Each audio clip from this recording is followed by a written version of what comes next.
Maya Hart never thought desperation would lead her to the doorstep of Boston's most dangerous man, or that saving her life would become his obsession. When a mysterious stranger in an expensive suit intervenes during her darkest hour, she assumes it's chance. But Nico Valenti doesn't believe in coincidence, and women who fall into his orbit rarely escape unchanged. What begins as a single act of protection spirals into a dangerous bargain: her freedom for his devotion, her truth for his empire's darkest secrets.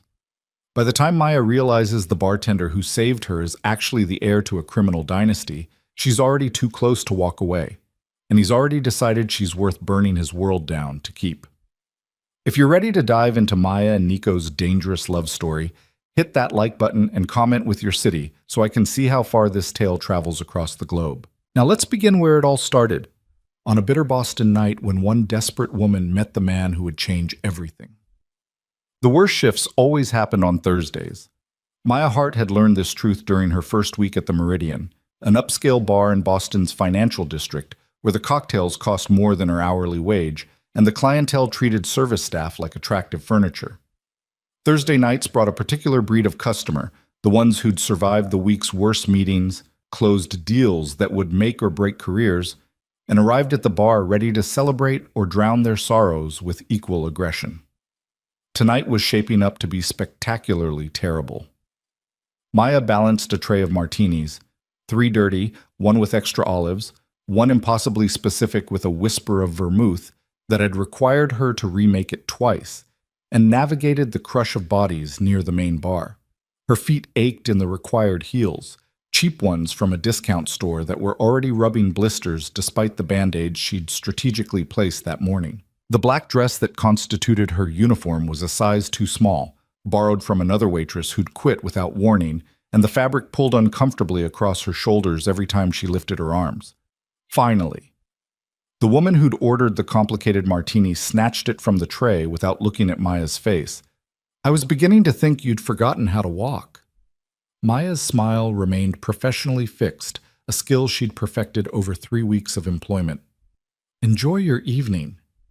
She turned away before the woman could find something else to criticize, her mind already calculating the tip she definitely wasn't going to receive. The math was depressing but familiar.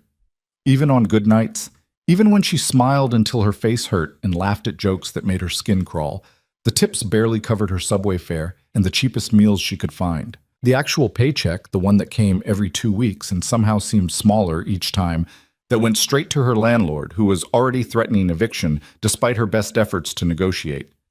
3 months ago, Maya's life had looked completely different.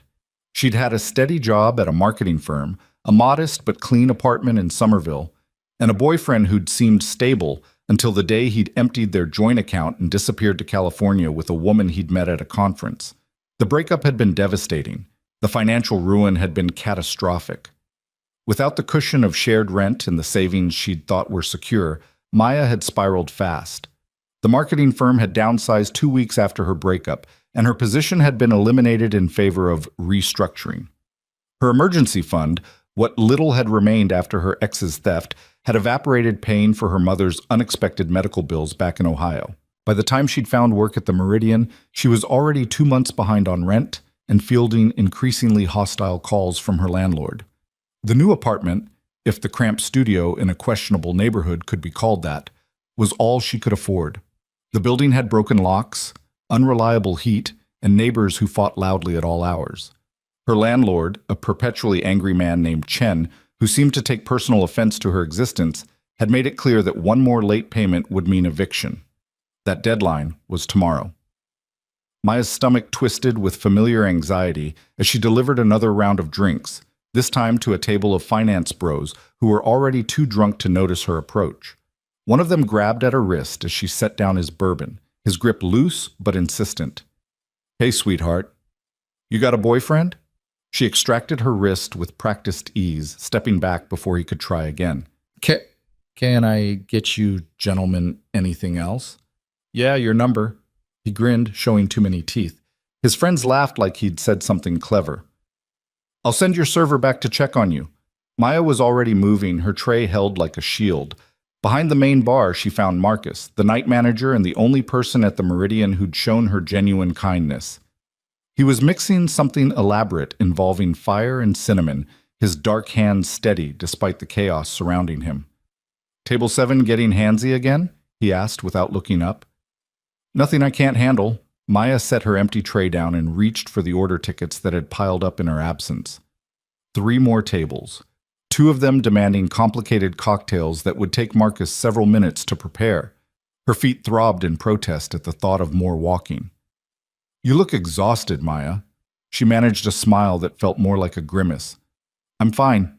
"You're working yourself into the ground." Marcus finished the flaming cocktail and slid it toward a waiting server. Then he turned to face her fully, his expression serious. "When's the last time you ate something that wasn't leftover bar nuts?" Maya's stomach growled in response, betraying her. She couldn't remember her last real meal. Breakfast had been black coffee.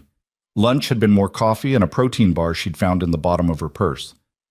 "I'm fine," she repeated, but the words sounded hollow even to her own ears. Marcus studied her for a long moment, then reached under the bar and produced a wrapped sandwich. "Turkey and Swiss. Made it this morning and forgot to eat it. It's yours if you want it." The kindness nearly broke her.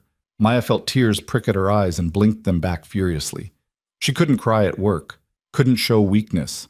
The moment management thought she was unstable, she'd be replaced by one of the dozens of desperate people who applied for positions like hers every single day. "Thank you," she whispered, taking the sandwich with trembling fingers. "Take your break. 10 minutes. I'll cover your tables." Maya wanted to argue, to insist she could keep working, but the exhaustion was suddenly overwhelming.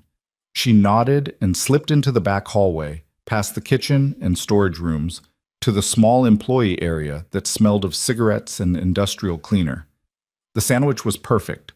Fresh bread, quality meat, the kind of simple meal that felt like luxury when you'd been surviving on scraps. She ate mechanically, her mind cycling through the same impossible math she'd been running for weeks. $6,000. That's what Chen had demanded for the back rent plus late fees that seemed to multiply every time they spoke. $6,000 by tomorrow, or he'd file for eviction and she'd be on the street. She'd already tried everything. A loan from the bank, denied due to her trashed credit score, courtesy of her ex's financial sabotage. Borrowing from friends, but most of her college connections had drifted away after graduation, and the few who remained were struggling just as hard as she was. Her mother had nothing to give. The medical bills had wiped her out too. Maya had even considered one of those predatory payday loan places, but the interest rates were criminal, and she'd only be trading one disaster for another. There was no way out. Tomorrow she'd be evicted. She'd lose the apartment, the security deposit, everything. She'd be couch surfing or sleeping in her car, except she'd sold her car 2 months ago to make rent. Maya finished the sandwich and wrapped the paper carefully, disposed of it in the trash, and checked her reflection in the small mirror above the employee sink. Her makeup was still intact, her hair still pulled back in the required sleek ponytail. She looked professional, put together, like someone who had her life under control rather than someone spiraling toward homelessness. The mask was perfect. It had to be. When she returned to the floor, Marcus gave her a subtle nod and she picked up where she'd left off, smiling, serving, pretending everything was fine. The bar had grown more crowded in her absence, a crush of bodies and noise that made navigation treacherous. She squeezed between groups of suits and cocktail dresses, her tray loaded with fresh drinks, her mind carefully blank. That's when she noticed him. He was standing at the far end of the bar, partially obscured by the crowd, but something about him immediately caught her attention. Maybe it was his stillness in a room full of chaotic motion. Maybe it was the way he seemed to occupy space differently than everyone else, a quiet authority that didn't need to announce itself. Or maybe it was simply that he was watching her with an intensity that made the hair on the back of her neck stand up. Maya faltered mid-step, nearly spilling a glass of red wine. She recovered quickly, delivering her tray of drinks to the waiting table, but her awareness had narrowed to a single point. The man at the bar, still watching. She risked another glance as she returned to the service station. He was dressed impeccably, a charcoal suit that looked custom-tailored, crisp white shirt open at the collar, no tie. Dark hair, slightly too long, pushed back from a face that could have been carved from marble. Strong jaw, Roman nose, eyes so dark they looked black from a distance. He held a glass of whiskey but hadn't taken a drink, his attention fixed entirely on her, not in the way the drunk finance bros looked at her, like she was something to consume. This was different, calculating, almost concerned. Maya forced herself to look away, unnerved. Customers stared sometimes, especially the ones who'd had too much to drink, but this felt different, more deliberate, like he was cataloging details, building a file in his mind. "You okay?" Marcus appeared at her elbow, following her line of sight to the stranger. His expression shifted, something wary entering his eyes. "You know him?" "No, he's just—" Maya trailed off, uncertain how to explain the feeling crawling under her skin. "Watching." "Yeah." Marcus's voice was carefully neutral. "He does that." "You know him?" "He comes in sometimes, never orders much. Tips well, keeps to himself." Marcus paused, then added quietly, "Probably best to keep your distance." Before Maya could ask what that meant, a crash echoed from across the bar. Someone had knocked over a tray of glasses, and Marcus was gone, moving to help with the cleanup. Maya returned to her tables, forcing the stranger out of her mind. She had enough problems without adding mysterious men to the list. The next 2 hours passed in a blur of orders and forced smiles. The crowd grew rowdier as the night progressed, the noise level rising to a dull roar that made her head pound. She avoided looking at the end of the bar where the man had been standing, but she could feel his presence like a weight against her back. Still there, still watching. By the time her shift ended at midnight, Maya was dead on her feet. Her tips for the night, carefully counted in the employee room, amounted to $83. Better than nothing. Nowhere near enough. She changed out of her uniform in the cramped bathroom, pulling on jeans and a worn sweater, trading the painful heels for sneakers that were falling apart at the seams. Her reflection in the fluorescent lighting looked haggard, shadows under her eyes, cheekbones too sharp from skipped meals, hair limp with exhaustion. $6,000. Tomorrow. The impossibility of it sat on her chest like a stone. Maya gathered her things, purse, coat, the carefully folded uniform she'd have to wash tonight in her apartment's broken washing machine, and headed for the exit. The bar had mostly cleared out, just a few stragglers and the closing staff wiping down tables. The main lights had come up, harsh and revealing, turning the glamorous space into something ordinary and slightly sad. She pushed through the back door into the alley where employees parked, the November air hitting her like a slap. Boston winter was coming early this year, the temperature already dropping into the 30s at night. Her coat was too thin, another casualty of her financial collapse. She'd sold her good winter jacket to a consignment shop for $40 that had immediately gone to her electric bill. The alley was dark, lit by a single buzzing streetlight that cast everything in sickly yellow.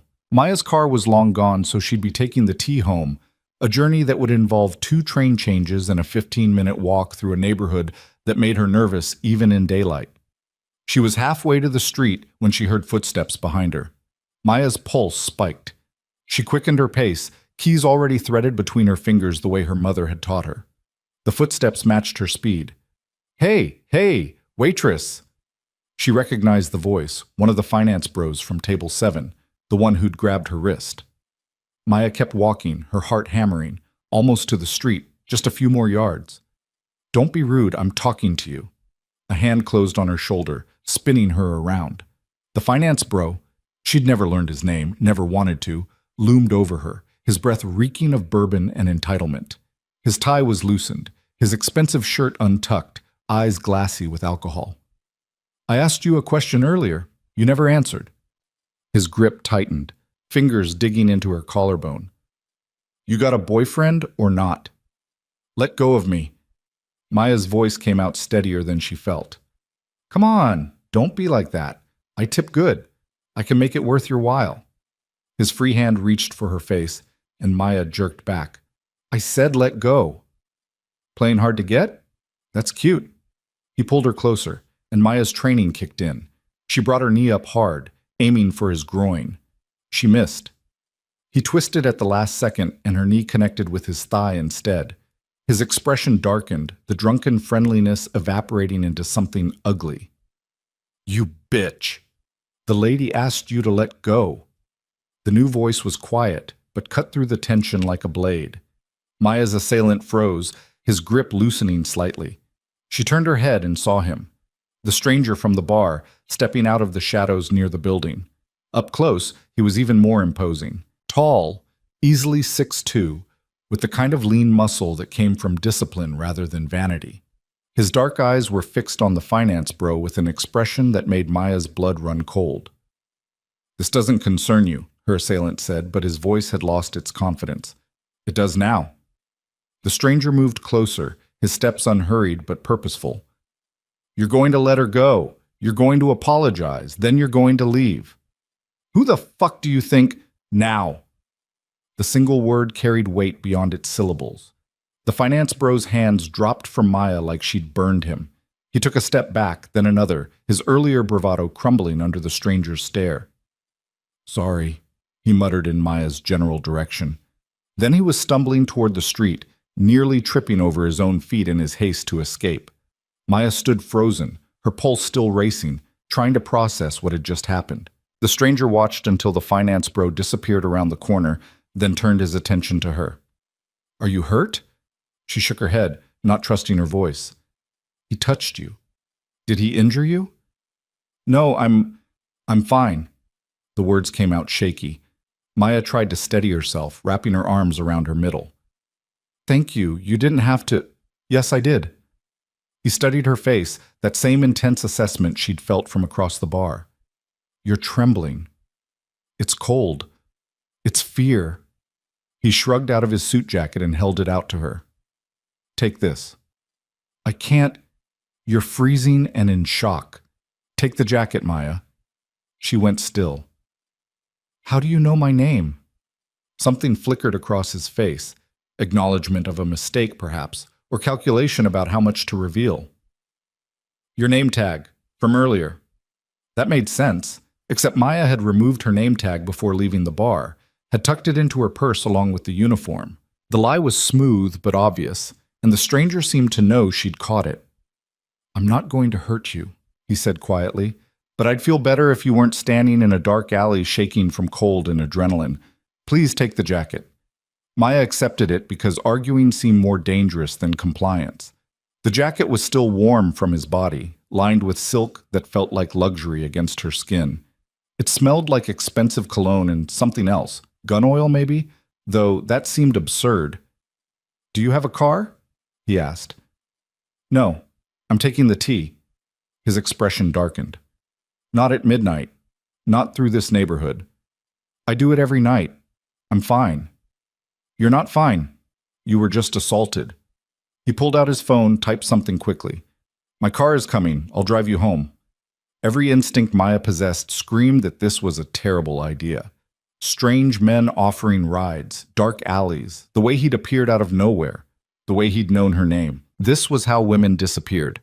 But another part of her, the exhausted, desperate part that had been running on empty for too long, whispered that he'd saved her, that he could have hurt her already if that was his intention, that the alternative was the subway and the long walk through streets where worse men than finance bros prowled. "I don't know you," she said carefully. "No, you don't." He extended his hand. "Nico Valenti." She stared at his hand for a moment before taking it. His grip was warm, firm, the calluses on his palm surprising. "Maya Hart. But you already knew that." "I did." "How?"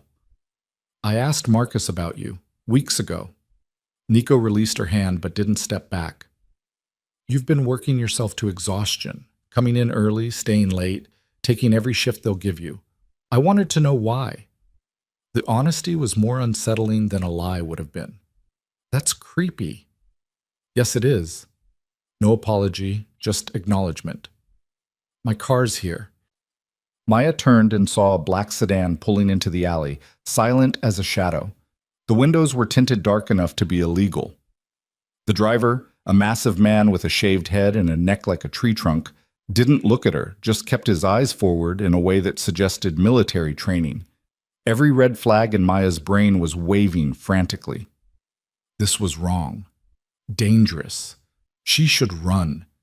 Instead, she heard herself ask, "Why are you helping me?"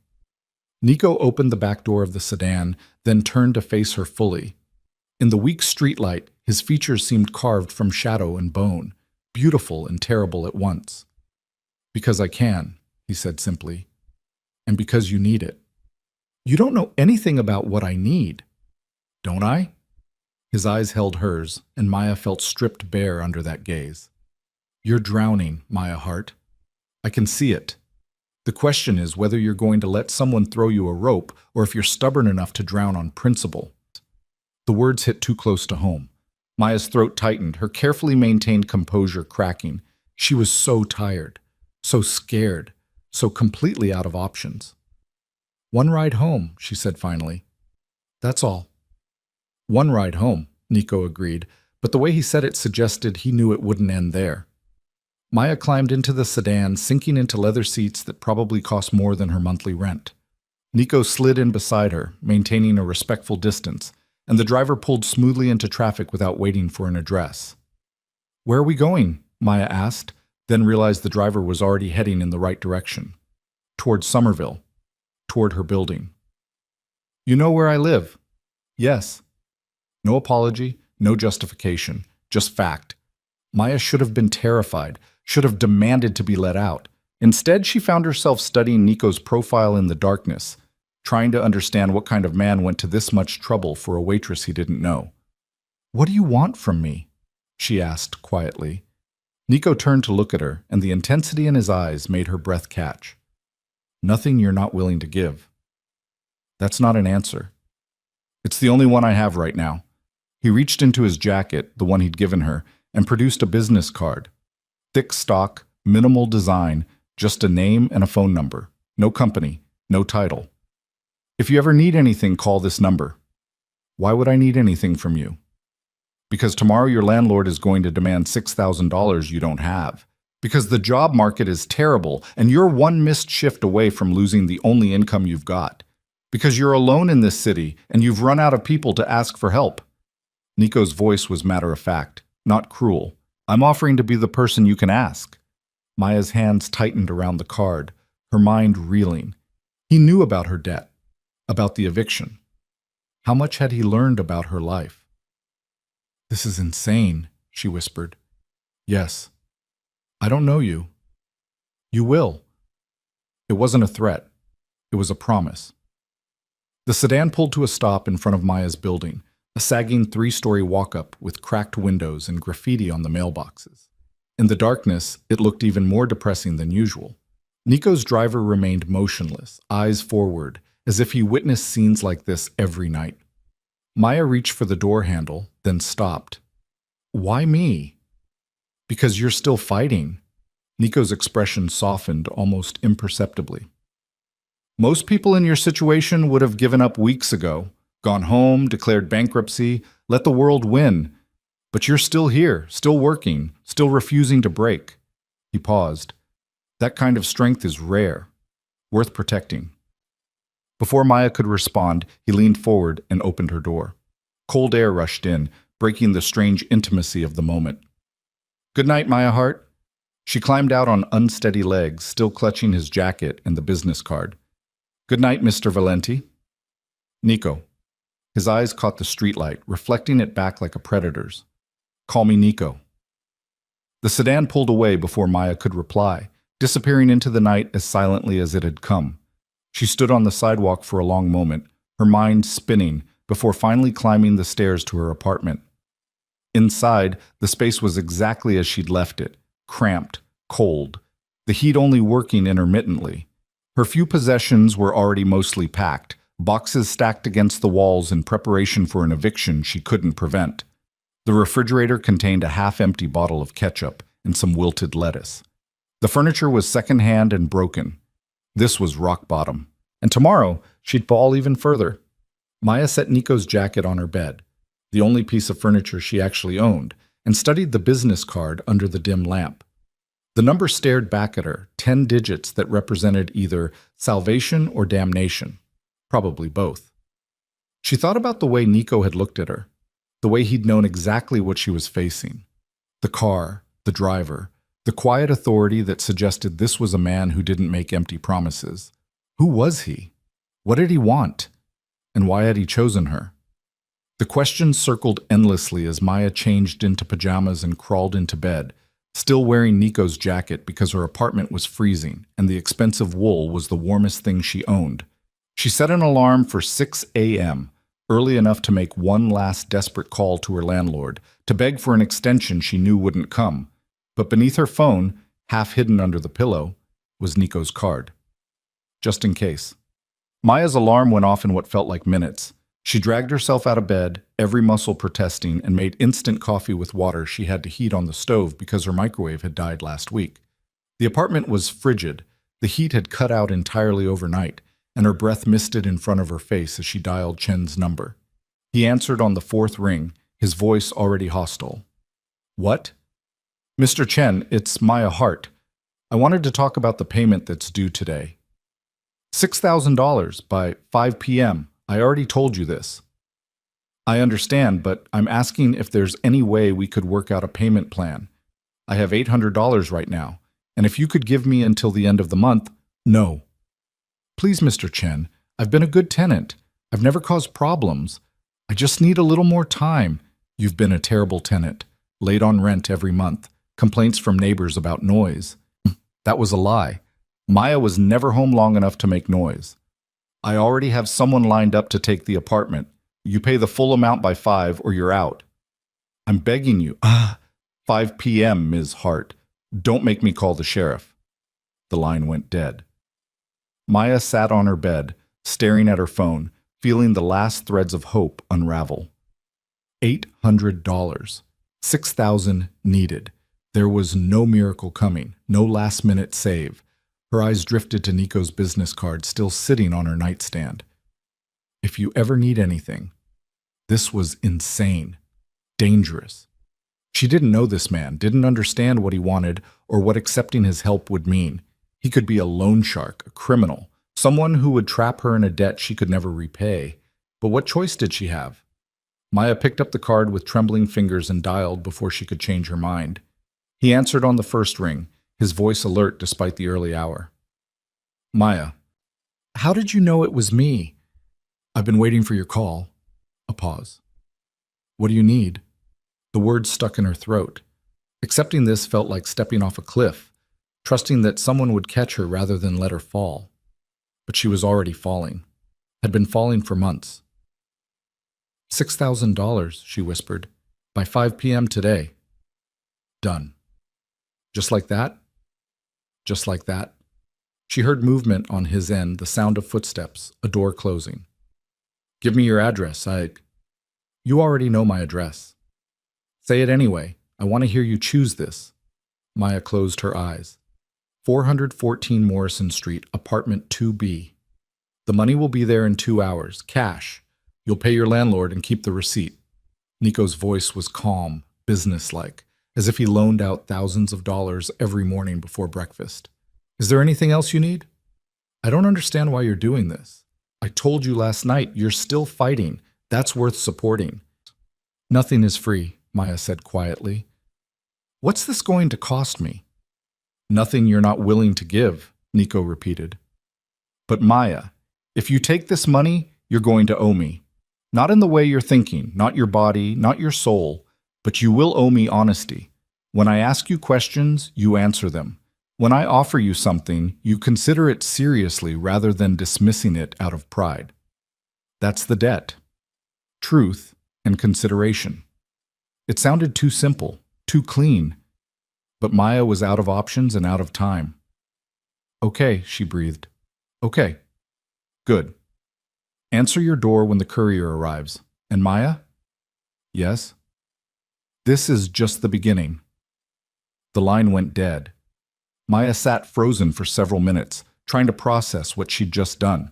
She'd accepted money from a stranger, created a debt she didn't understand, stepped into something that felt bigger and more dangerous than anything she'd faced before. But she'd also bought herself time, a chance, a way to survive past today. At exactly 8 a.m., someone knocked on her door. Maya opened it to find a woman in a professional suit, early 30s, attractive, with a briefcase that probably cost more than Maya's entire wardrobe. She didn't smile. Maya Hart? Yes? This is for you. Count it, please. The woman opened her briefcase and removed a stack of bundled bills. Maya's hands shook as she accepted them, fanning through the hundreds with growing disbelief. It was all there. $6,000 in cash, crisp and new, smelling like bank vaults and impossible rescue. It's correct, Maya managed. Sign here. Maya signed the receipt the woman produced, her signature barely legible through her trembling. The woman nodded once, snapped her briefcase closed, and disappeared down the stairs without another word. Maya closed the door and leaned against it, staring at the money in her hands. Real. This was real.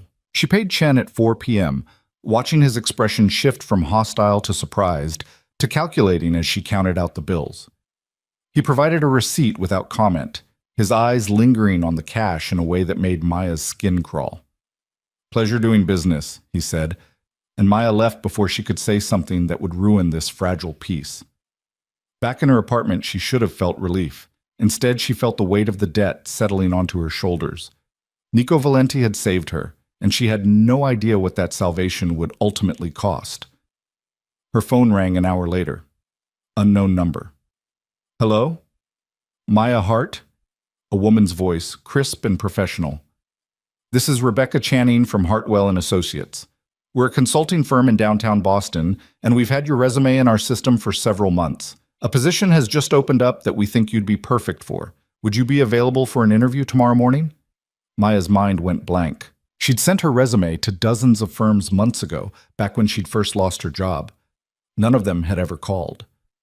Yes, I'm available. Excellent. 9 a.m., our office on Boylston Street. Ask for me at reception. We're looking forward to meeting you, Ms. Hart. The call ended before Maya could ask any questions. She stood in her apartment, phone still pressed to her ear, feeling reality tilt sideways. The timing was too perfect, too convenient. $6,000 this morning, a job interview tomorrow. Nico. It had to be. Somehow he'd arranged this. But how did he have that kind of power? What kind of man could make money appear with a phone call and create job opportunities overnight? Maya thought about calling him, demanding answers, but she remembered the deal. Truth and consideration. He'd ask her to consider this gift, this opportunity, rather than reject it out of pride. So she would go to the interview. She would be brilliant. And if she got the job, when she got the job, she would be one step further into Nico Valenti's carefully constructed web. The question was whether she was walking into a trap or toward salvation. Maya suspected the answer was both. She spent the rest of the evening preparing, pulling together the best outfit she owned, researching Hartwell & Associates online. The firm was legitimate, established, respected, with high-profile clients and competitive salaries. If this was Nico's influence, he'd chosen well. That night, Maya lay in bed wearing his jacket again, her mind spinning through possibilities. Who was Nico Valenti? How did he have this much power?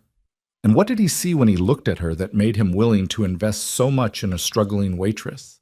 The questions followed her into restless sleep, where she dreamed of dark eyes and dangerous promises, of falling and being caught, of debts that could never truly be repaid. Tomorrow would bring answers, or more questions. Either way, Maya Hart's life had changed the moment she'd made that call. There was no going back now. The morning of the interview arrived with unseasonable sunshine that felt like mockery. Maya stood in front of her bathroom mirror, adjusting the collar of her only professional blouse for the third time, trying to ignore the fact that the fabric was slightly pilled and the hem of her skirt had a small tear she'd mended with black thread that didn't quite match. She looked presentable. Barely. The kind of presentable that whispered trying too hard rather than effortlessly professional. Her hands wouldn't stop shaking. The interview was in 45 minutes, and she'd already left her apartment twice, only to return for things she'd forgotten. Her portfolio, her good pen, the pad folio that was supposed to make her look organized. Each trip up and down the stairs had left her more anxious, more convinced that this was a mistake.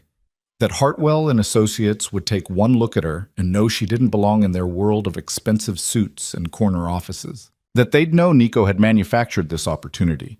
Maya forced herself to take a breath, to center the way her college therapist had taught her before she'd lost her insurance and could no longer afford sessions. The woman in the mirror looked back with tired eyes and two sharp cheekbones, but she also looked determined. Still fighting, Nico had said. He'd been right about that, at least. The subway ride downtown felt endless. Maya clutched her portfolio against her chest like armor, trying not to think about the $6,000 that had appeared at her door yesterday, trying not to wonder what other strings Nico was pulling in the background of her life. The train was packed with morning commuters, all of them looking more confident and put together than she felt.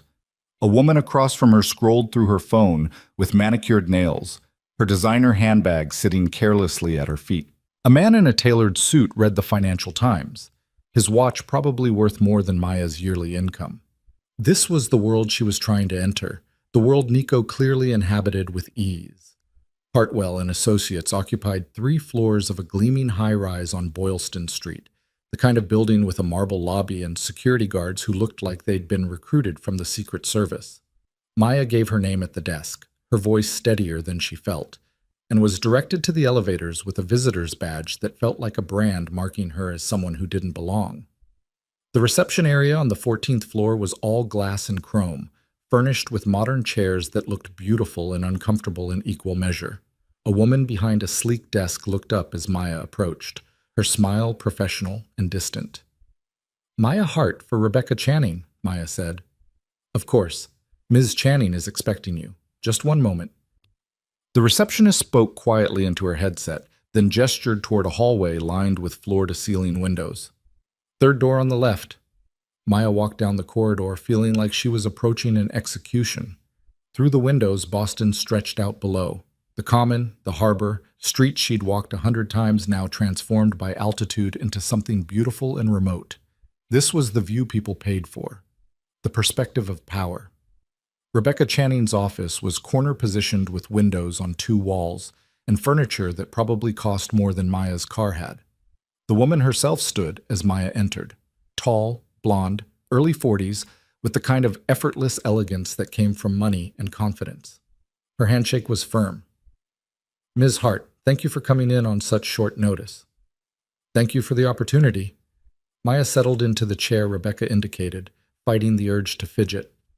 "I'll be direct. Your resume is impressive. Marketing degree from BU, 3 years at Silverman Associates with increasingly senior responsibilities, excellent references." Rebecca glanced at her computer screen. "The gap in employment is recent. Can you speak to that?" Maya had rehearsed this answer. "Silverman downsized due to market conditions. My position was eliminated as part of a broader restructuring. I've been selective about my next move. I wanted to find the right fit rather than just the first available position." It was a diplomatic way of saying she'd been desperately applying to anything that would have her while working nights at a bar to survive. Rebecca's expression suggested she heard both versions. "And you're currently working service industry to make ends meet." There was no judgment in the statement, just acknowledgement. Maya decided honesty might serve her better than pretense. "Yes, at the Meridian. It's been humbling and instructive. You learn a lot about people when you're serving them drinks." Rebecca's smile warmed slightly. "I'm sure you do. The position we're looking to fill is a senior consultant role working with our retail clients. It would involve strategy development, market analysis, client presentations, work you're familiar with from Silverman. The salary is $75,000 to start, plus bonuses tied to client retention and project outcomes. Benefits are comprehensive." She paused. "Does that interest you?" $75,000. Maya's current salary at the Meridian, when she managed full-time hours, was barely $23,000. The number was dizzying. "Very much," Maya managed. "Good. Let's talk through a scenario." Rebecca pulled up something on her computer. "One of our clients is a mid-sized retail chain experiencing declining foot traffic in their physical locations.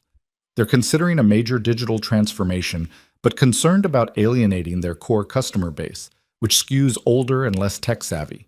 How would you approach this?"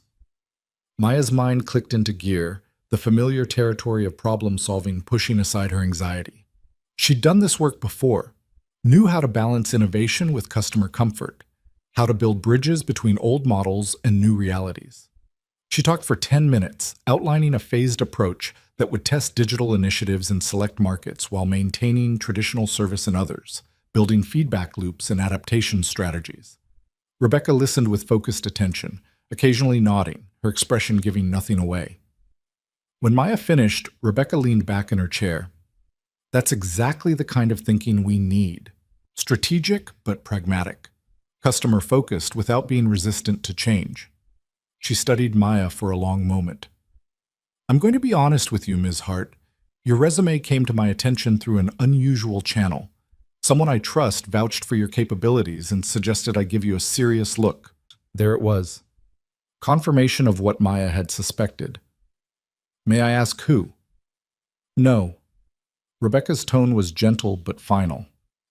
What I can tell you is that the recommendation carried weight, but I wouldn't be offering you this position if I didn't believe you could excel at it. I've been in this business 20 years. I don't hire favors. I hire talent.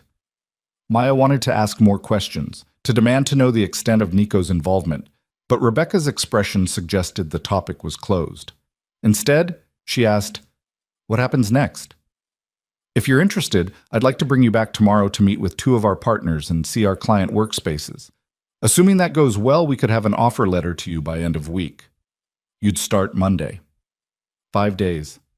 In 5 days, Maya could have a real job, a real salary, a way out of the spiral that had consumed her life for months. I'm very interested, she said. Excellent. My assistant will coordinate the next interview. Rebecca stood, extending her hand again. Thank you for your time, Ms. Hart. I think you'll be a strong addition to the team. Maya shook her hand, murmured something appropriate, and somehow made it back to the elevator without her knees giving out. It was only when she was outside, standing on the sidewalk in the November sunshine, that she allowed herself to feel the full weight of what had just happened. Nico had done this, had made a phone call or pulled a string or leveraged whatever power he possessed to put her in front of Rebecca Channing. And she'd delivered, had proven she belonged there on merit, not just connections. But the debt had grown. $6,000 yesterday, a career opportunity today. What would he ask for in return?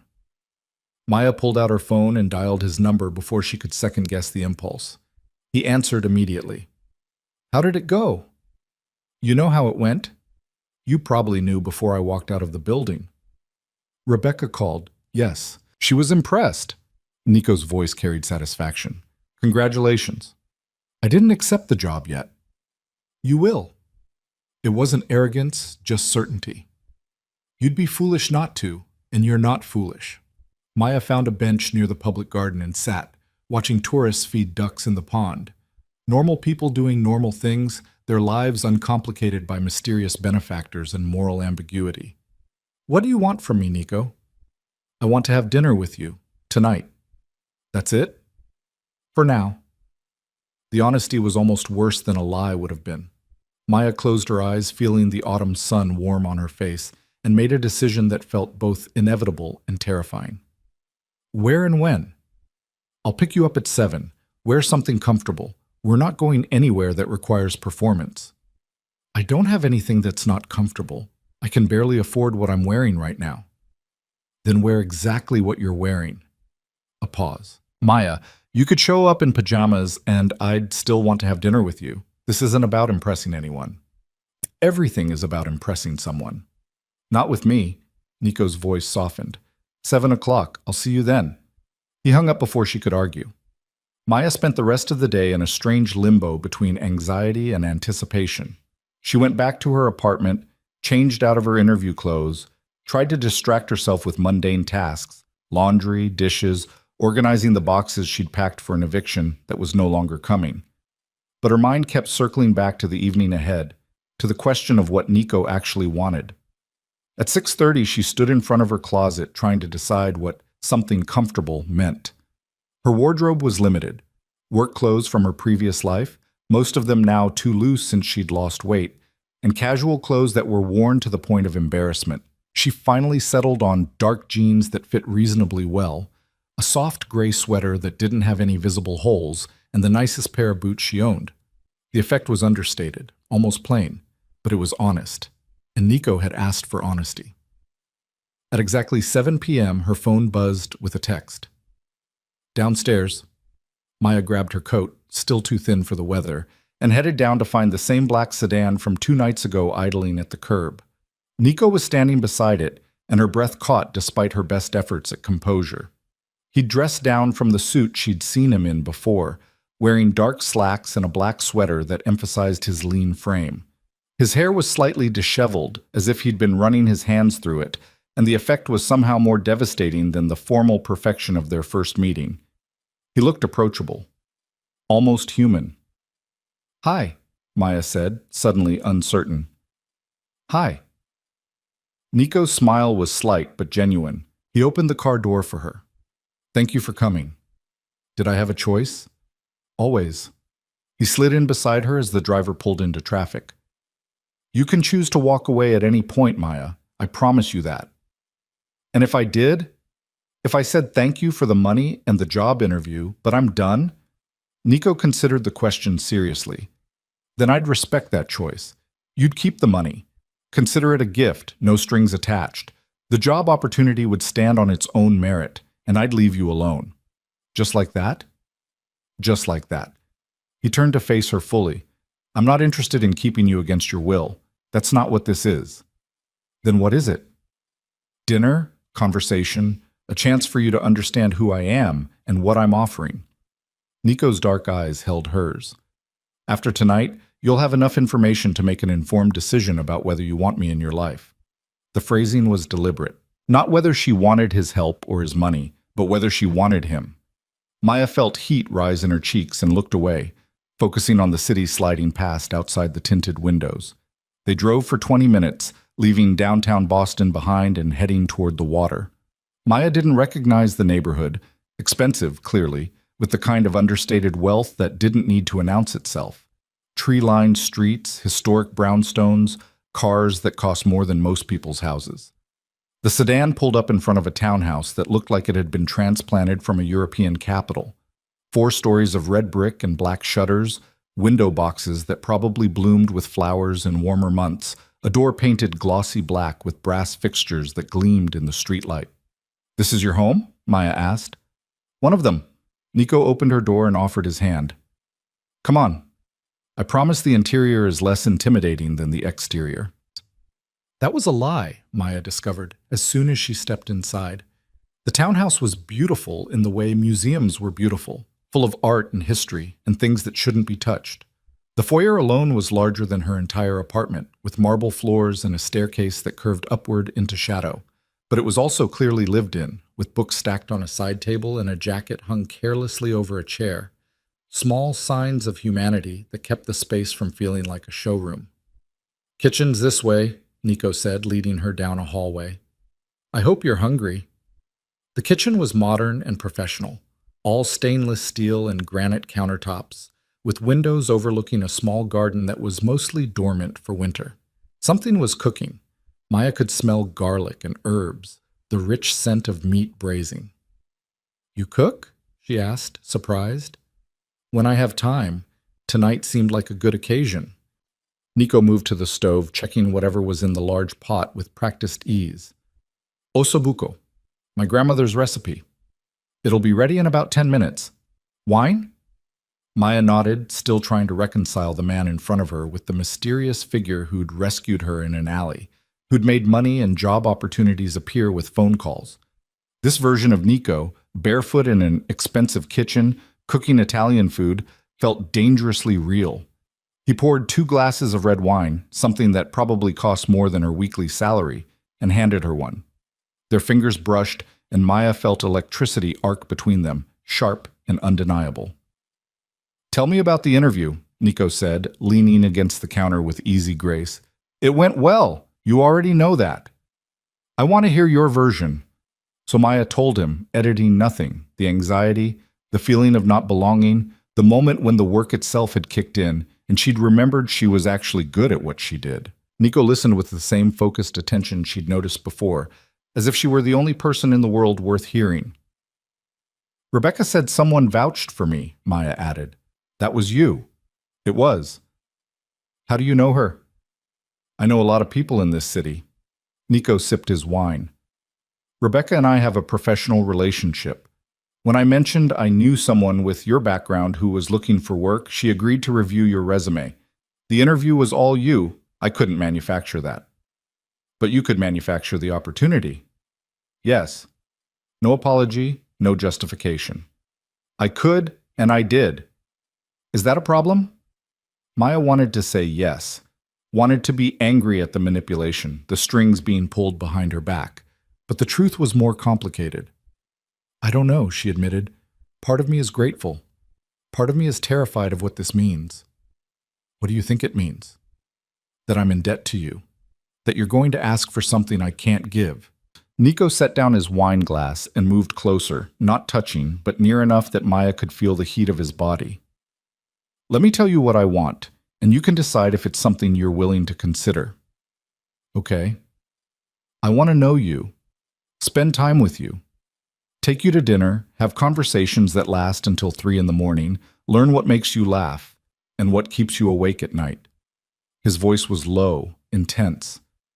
I want to make your life easier in whatever ways I can, not because you owe me, but because I have resources I don't need, and you're struggling with problems that money can solve.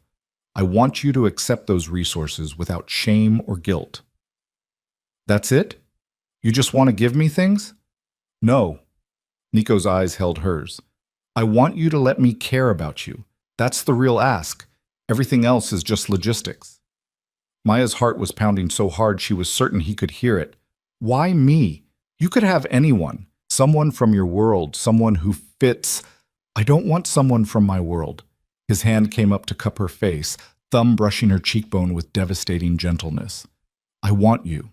The woman who fights when anyone else would surrender. The woman who serves drinks with grace, even when she's exhausted and scared. The woman who's too proud to ask for help, but brave enough to accept it when it's offered. You don't know me, Maya whispered. Then let me learn. He kissed her then, soft and questioning, giving her every opportunity to pull away. Maya's mind screamed warnings about danger and debt and the massive power imbalance between them, but her body leaned into him anyway, her hands coming up to grip his sweater, her mouth opening under his. The kiss deepened, and Maya felt herself falling, tumbling into something that felt inevitable and terrifying in equal measure. Nico tasted like wine and promises, his hands careful on her waist as if she were something precious. When they finally broke apart, both breathing hard, Maya had to grab the counter for support. That's not fair, she said shakily. What isn't? You. This. All of it. Maya pressed her hands to her hot cheeks. I can't think straight when you do that. Good. Nico's smile was crooked, almost boyish. I don't want you thinking. I want you feeling. That's exactly the problem. The timer on the stove chimed, breaking the tension.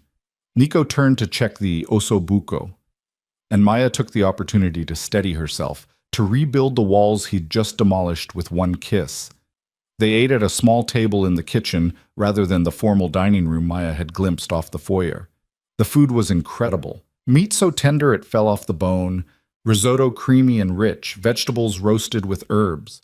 Nico served her with easy hospitality, refilling her wine glass, asking questions about her life before the collapse. Maya found herself talking more than she'd intended, the wine and the food and his genuine interest loosening her tongue.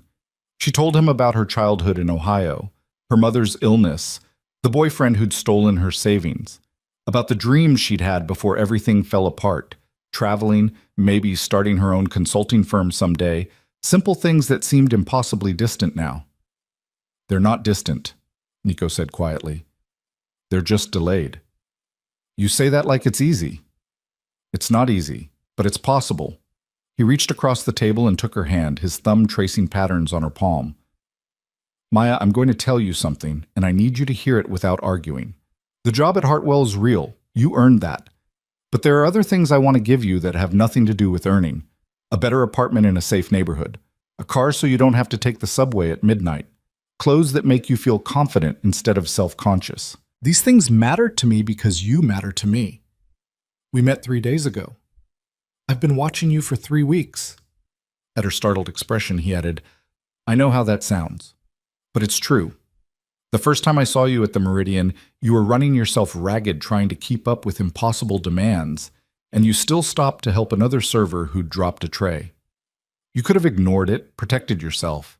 Instead, you got on your knees in your required dress and heels, and helped pick up broken glass. That's who you are. Someone who helps even when you're drowning yourself. Maya's throat tightened. That doesn't make me special. It makes you exactly the kind of person I want in my life. Nico's grip on her hand tightened. I'm not asking you to love me.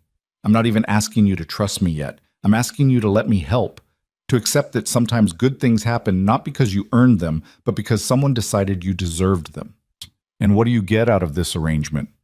You, your time, your company, your trust, eventually. He paused.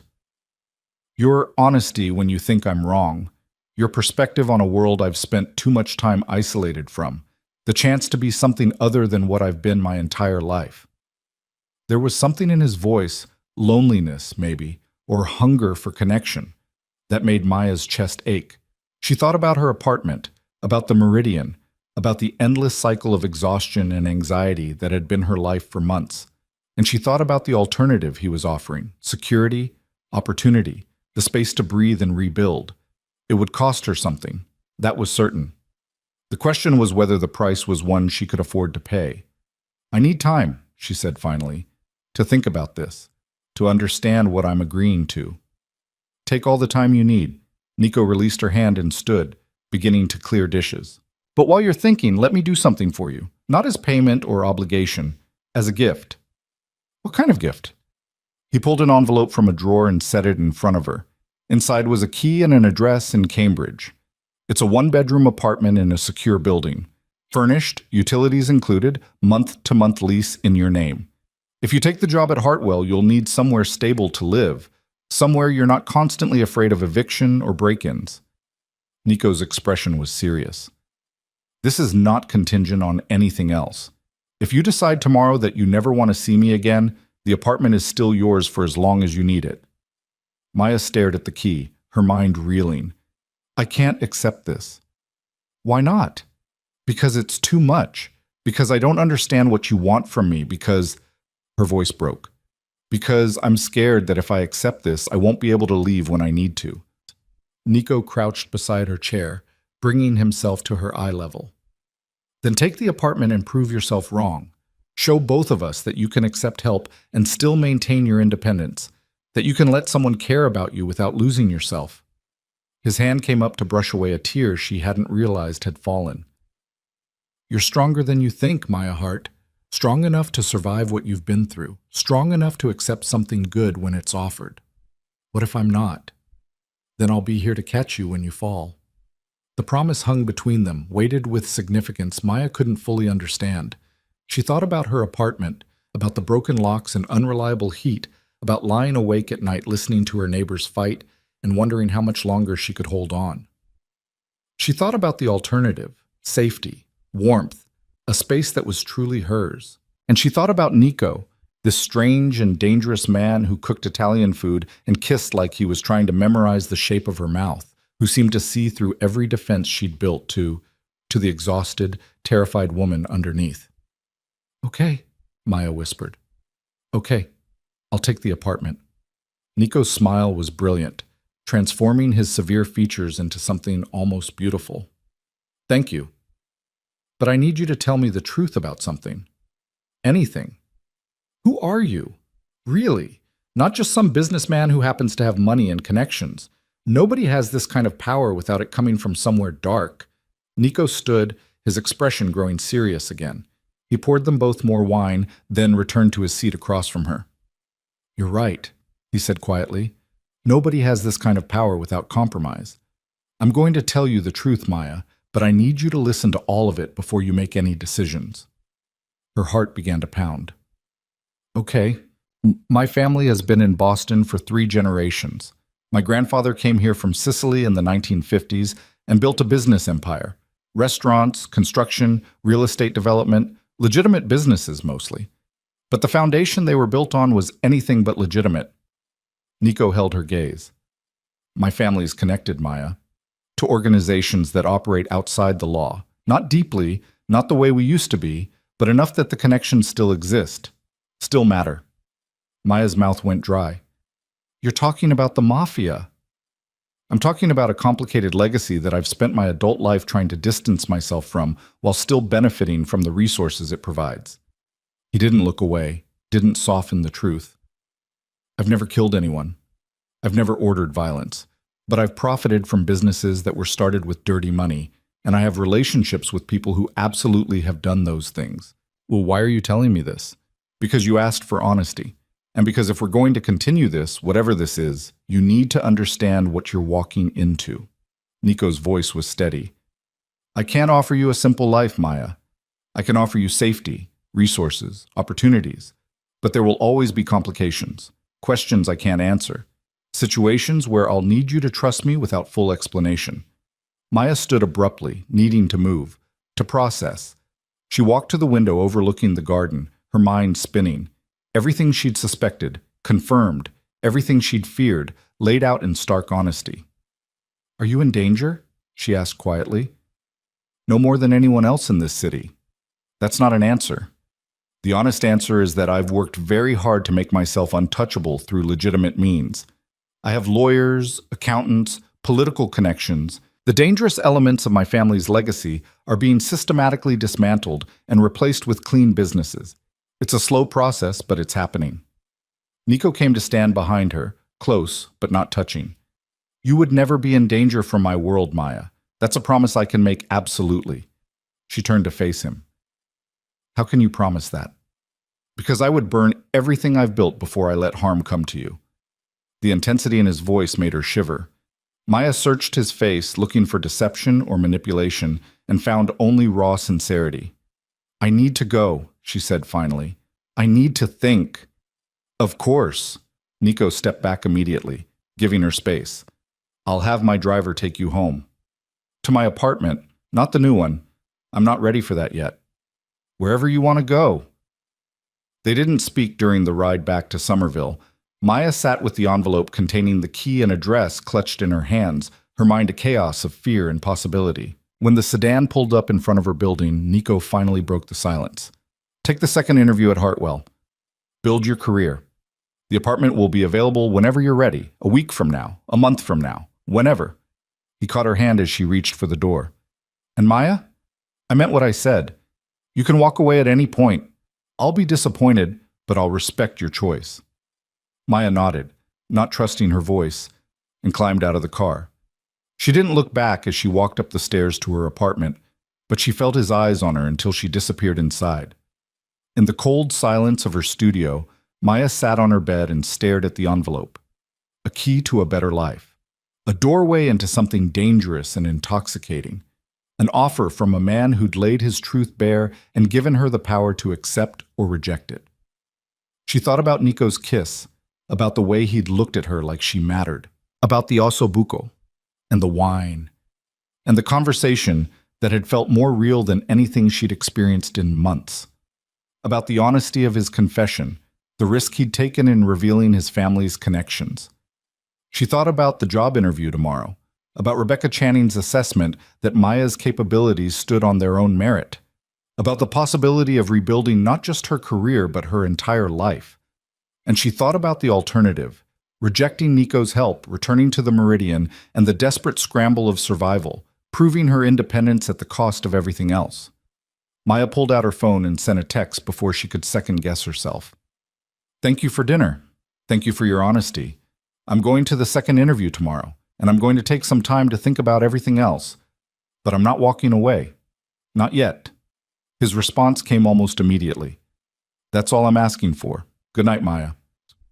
She fell asleep still wearing her clothes, the envelope with the key tucked under her pillow, and dreamed of falling into darkness only to find strong arms waiting to catch her. The second interview at Hartwell & Associates went even better than the first.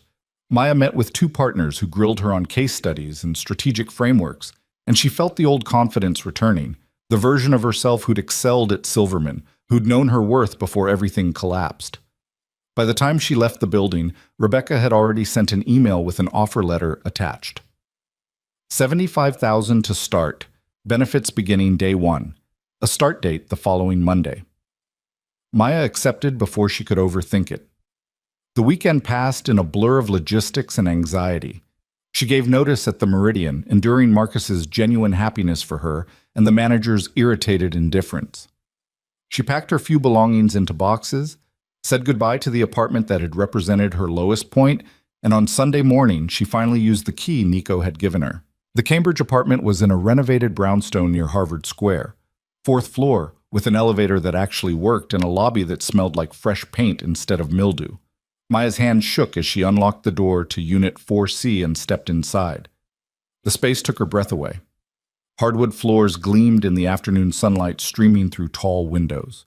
The furniture was simple but quality, a comfortable couch in soft gray, a dining table that could seat 4, a bed with an actual headboard, and linens that looked hotel crisp. The kitchen had modern appliances. The bathroom had water pressure that didn't fluctuate wildly, and the heating worked with a quiet efficiency that felt like luxury. But it was the small details that made Maya's throat tight. Fresh flowers on the counter, a coffee maker with a note that said, "Colombian roast in the cabinet, your favorite according to Marcus." A bookshelf with some of the titles she'd mentioned loving during their dinner conversation. A closet that contained not just hangers, but several professional outfits in her exact size, tags still attached, the kind of clothes that would let her walk into Hartwell looking like she belonged. Nico had been listening to everything, and he'd translated those fragments of conversation into a space that felt less like a generic apartment and more like a home designed specifically for her. Maya sat on the couch and cried, overwhelmed by gratitude and terror in equal measure. This was real. She was really doing this, accepting help from a man with organized crime connections, letting him into her life in ways that felt dangerous and inevitable. Her phone buzzed with a text from Nico. "Did you see the apartment?" "I'm here now," she typed back. "It's too much." "It's exactly enough. Do you like it?" Maya looked around the sun-filled space, at the life he'd constructed for her with such careful attention. "I love it. Thank you doesn't seem adequate." "Then have dinner with me tonight. That's thanks enough." She should have said no, should have established boundaries, taken time to adjust to all these changes before letting him further into her world. But Maya was tired of being careful, tired of protecting herself against kindness that might come with strings attached. "Where?" she sent back. "I'll cook. My place, 7 o'clock. And Maya? Bring an overnight bag if you're comfortable. Not because I'm expecting anything, but because it's supposed to snow tonight and I'd rather you not travel if the roads get bad." The invitation was carefully worded, giving her an exit while making the practical case for staying. Maya packed a bag before she could second-guess herself, including the nicest pajamas she owned and a change of clothes for Monday, just in case. Nico's driver picked her up at 6:30, the same silent man who'd been present for every interaction. This time Maya studied him more carefully in the rear-view mirror, close-cropped hair going gray at the temples, a scar that ran from his left ear down to his collar, hands on the wheel that looked like they could break bones without effort. "What's your name?" she asked suddenly. The driver's eyes flicked to hers in the mirror, surprised. "Vincent, miss. How long have you worked for Nico?" 15 years, give or take." "Do you like him? As a person, I mean, not as a boss." Vincent was quiet for a long moment, navigating traffic with practiced ease. When he finally spoke, his voice was thoughtful. "Mr. Valenti is a good man in a world that doesn't always reward goodness. He takes care of the people loyal to him, doesn't ask for things he wouldn't do himself, and he's trying to be better than what he came from." His eyes found hers again in the mirror. "That's rare, miss. Worth holding on to." The assessment felt honest in a way that corporate praise never did. Maya nodded, filing the information away, and spent the rest of the drive watching Boston transform from her new neighborhood to Nico's wealthy enclave. He answered the door in jeans and a navy sweater, barefoot again, his hair damp like he'd recently showered. The domestic intimacy of it made Maya's stomach flip. "Hi," she said, suddenly shy. "Hi." Nico smiled and stepped aside to let her in. His eyes caught on her overnight bag, but he didn't comment, just took her coat and hung it carefully in the closet. "How was the apartment hunt?" "You know exactly how it was. You probably had reports before I even locked the door." "Vincent said you cried." Nico's expression grew concerned. Good tears or bad tears? Both, I think. Maya followed him toward the kitchen, the same route as before, already beginning to feel familiar. It's overwhelming, beautiful and overwhelming. You deserve beautiful things. He said it simply, like it was fact rather than opinion. Wine? They fell into an easy rhythm. Nico cooking while Maya sat at the kitchen island asking questions, learning the small details of his life. He'd grown up in this house, she discovered, though it had been extensively renovated since his childhood. His mother had died when he was 12, cancer that had eaten through her too fast for treatment to help. His father still lived in the family estate in Brookline, semi-retired but still wielding considerable influence. Do you see him often? Maya asked, watching Nico's hands work with easy competence, chopping vegetables with a chef's precision. Once a week for dinner. It's expected. Something in his tone suggested obligation rather than pleasure. He'll want to meet you eventually. Why would he want to meet me? Nico paused, his knife hovering over a cutting board. Because I've never brought a woman home for dinner. Because I've never talked about someone the way I apparently talk about you. Vincent mentioned my father called asking questions. He set the knife down and turned to face her fully. Because you matter to me, and my father pays attention to what matters to me. The weight of that statement settled over Maya like a blanket. We've known each other a week. Closer to 4 if you count the time I spent watching you at the Meridian like a stalker. That's not helping your case. I'm not trying to make a case. I'm telling you the truth. I knew I wanted you in my life before we ever spoke. The question was whether you'd give me a chance once you understood what that meant. Maya took a long sip of her wine, needing the fortification. And what does it mean? Beyond the apartments and the job opportunities and the expensive dinners? It means I'm going to pursue you, carefully and respectfully, but relentlessly. It means I'm going to make you believe you deserve good things by giving you good things until you stop flinching when they arrive. It means Nico moved around the island to stand in front of her, his hands settling on her knees. It means I'm asking you to take a chance on something that might be complicated and messy, but also extraordinary. You're very confident about that. I'm confident about you, about us. His thumbs traced patterns on her thighs through her jeans, the touch innocent but electric. I've spent my entire adult life managing risks and calculating outcomes. This is the first time I've wanted something badly enough not to care about the calculation. Maya's heart was racing. What if I'm not worth the risk? You are. And I'm going to prove it to you.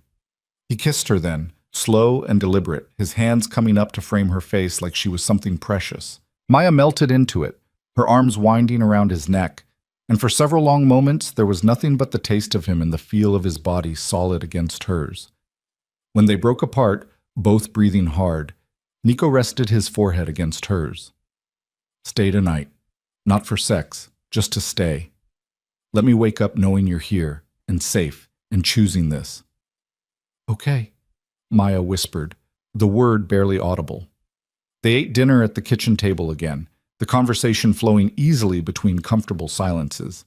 Nico told her about his work, legitimate businesses now, mostly real estate development and restaurant consulting, though he admitted there were still family obligations that pulled him into gray areas. Maya talked about her plans for Hartwell, her nervousness about starting fresh, her hope that this time she could build something stable. You will, Nico said with absolute certainty. You're brilliant and determined. They're lucky to have you. Rebecca said someone vouched for me, but the job was mine on merit. It was. I just made sure you got in the room. He refilled her wine glass. There's a difference between opening doors and walking through them. I can't do the work for you, Maya. I can only make sure you get the opportunity to do it yourself. It was a distinction that mattered, and Maya appreciated that he understood why. She'd spent so much of her life fighting to prove herself, to earn what she had, and the idea of success that came purely from connections felt hollow, but using connections to get a fair shot at proving herself that she could accept. After dinner, Nico showed her to a guest room on the second floor. It was beautiful, like everything else in the house. 4-poster bed with soft linens, an ensuite bathroom with towels so plush they felt decadent, a window seat overlooking the garden. My room is at the end of the hall if you need anything, Nico said from the doorway. But Maya, you don't have to stay in here if you don't want to. I meant what I said about no expectations, but if you'd rather not be alone, my door is open. That's dangerous, Maya said quietly. Why? Because I might take you up on it, and then we'll cross lines I'm not sure I'm ready to cross. Nico's smile was soft. Then we won't cross them. I've slept next to women before without it meaning sex, Maya. I'm capable of restraint. I'm not sure I am. The admission hung between them, honest and vulnerable. Nico's expression shifted, heat replacing gentleness, and Maya saw him war with himself before stepping back. Then I'll make it easy for you. Stay in here tonight. Get comfortable with being in my house, in my world, before we complicate things further. He paused in the doorway. But know that when you are ready, whenever that is, I'll be there. Patient and absolutely sure. He left before Maya could respond, closing the door quietly behind him. She stood in the beautiful guest room, feeling the absence of him like a physical ache and wondering how she'd gotten here so fast, wanting a man she barely knew with an intensity that terrified her. Maya got ready for bed slowly, washing her face with products from the bathroom that were exactly her preferred brands, changing into pajamas that felt inadequate for the luxury surrounding her. She climbed into bed and tried to sleep, but her mind wouldn't quiet.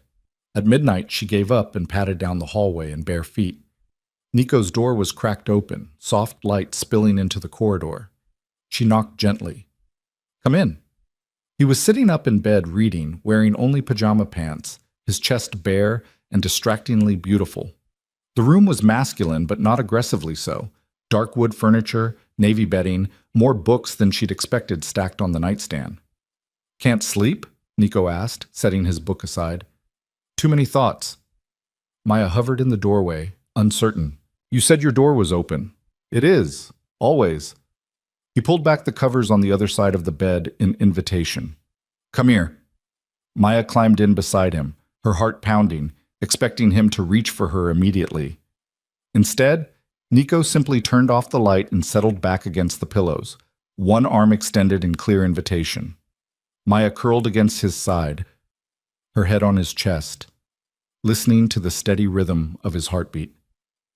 Tell me something true, she said into the darkness. Something you haven't told anyone else.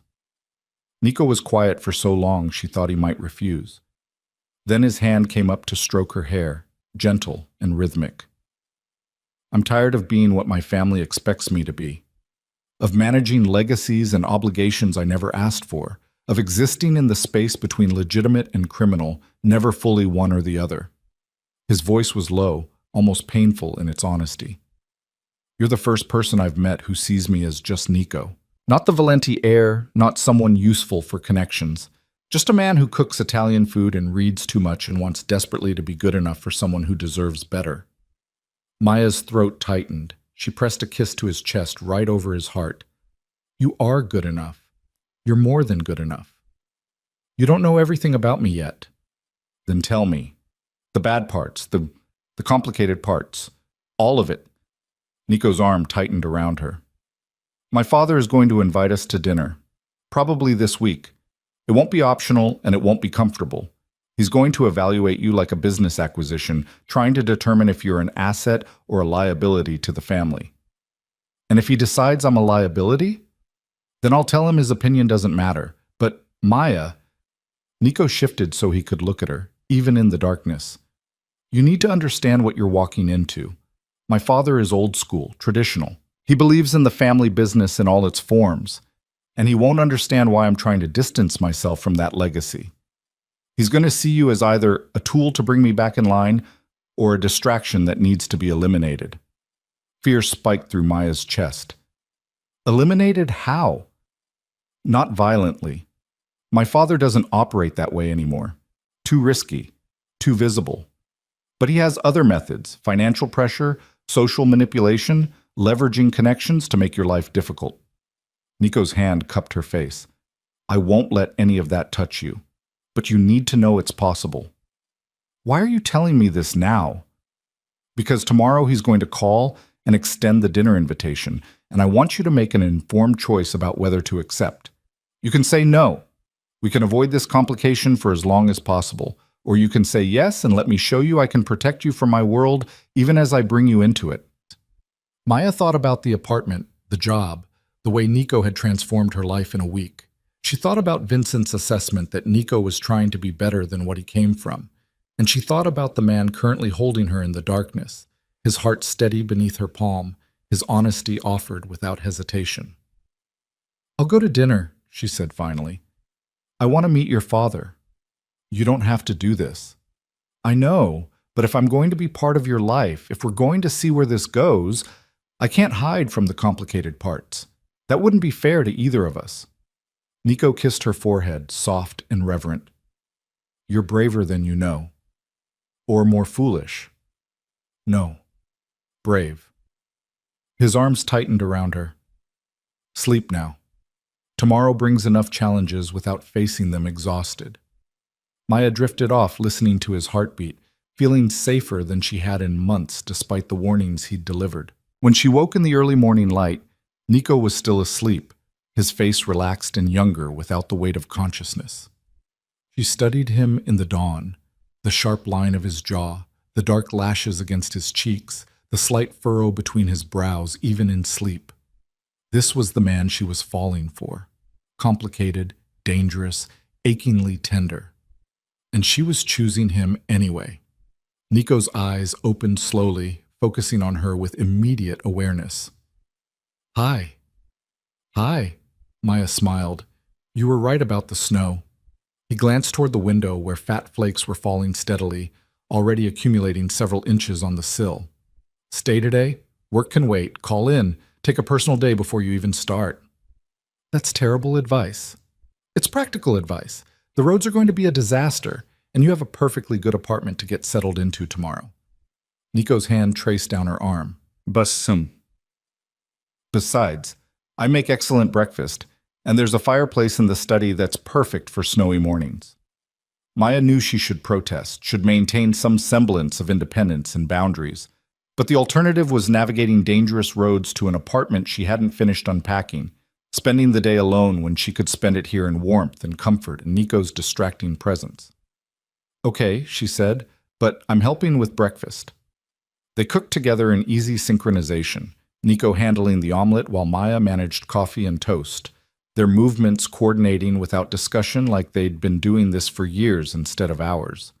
The domesticity of it felt surreal, a glimpse of a life Maya hadn't known she wanted until it was right in front of her. After breakfast, they settled in the study exactly as Nico had suggested. The fireplace crackled with real wood, the snow fell steadily outside tall windows, and Maya curled into the corner of a leather couch with a book Nico recommended while he worked on his laptop at the desk. The silence was comfortable, companionable, broken only by the occasional comment or question. Around noon, Nico's phone rang. He glanced at the screen and his expression shifted, becoming more guarded. "It's my father," he said to Maya. "I need to take this." She nodded, watching as he answered with professional courtesy that felt impersonal compared to how he spoke with her. "Yes, I'm aware of the weather. No, I'm not at the office. I'm working from home." A pause, his eyes finding Maya's across the room. "Actually, there's someone I'd like you to meet. Would Thursday work for dinner at the estate?"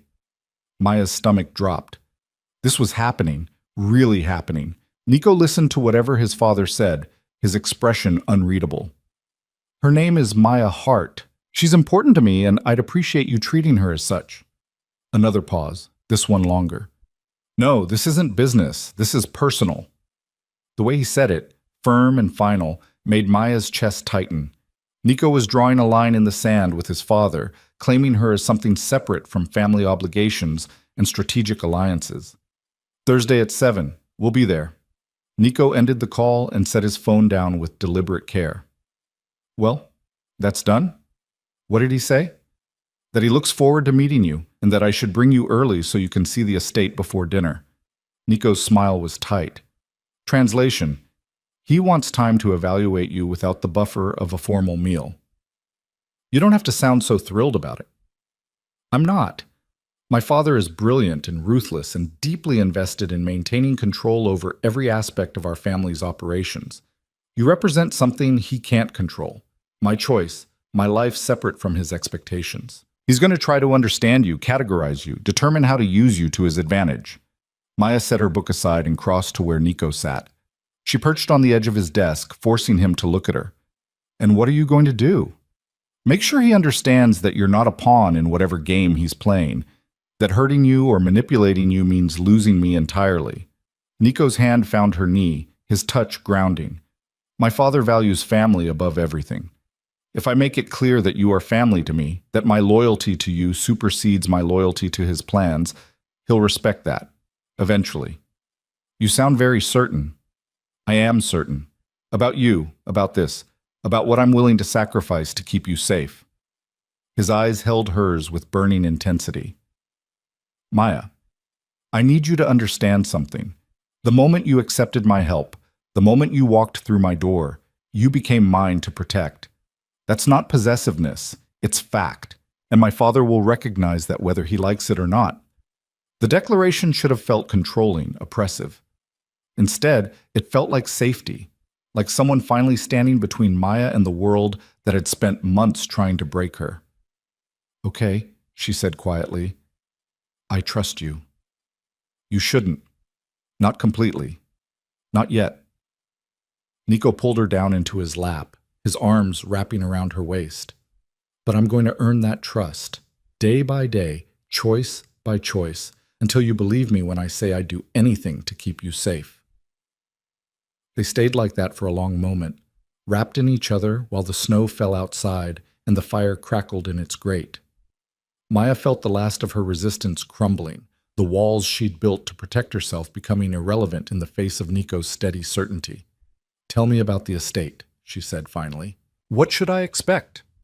Nico described his childhood home in careful detail, a sprawling property in Brookline with formal gardens, a guest house that currently sheltered his father's security team, rooms filled with art and antiques that represented generations of accumulated wealth. His father, Antonio Valenti, was 72 but sharp as ever, a man who'd built an empire through intelligence and strategic ruthlessness. His mother, Elena, had been the softening influence, but she'd been gone for 23 years now. He never remarried? Maya asked. No. He said once that my mother was irreplaceable, and he meant it. Something sad crossed Nico's face. I think that's the only purely good thing I can say about him. He loved her completely. Everything else is complicated. Like what? Like the fact that he's funded my legitimate businesses but also expects me to maintain family connections that aren't legitimate. Like the fact that he's proud of my success but disappointed I won't fully embrace the legacy he wants to leave me. Like the fact that he'd probably kill for me without hesitation, but also views me primarily as the heir rather than as his son. Maya turned in Nico's lap to face him more fully. And what do you want from him? Permission to walk away, to build something that's entirely mine, entirely clean, without the weight of family history attached. Nico's laugh was bitter. But that's not how it works in my world. You don't just leave.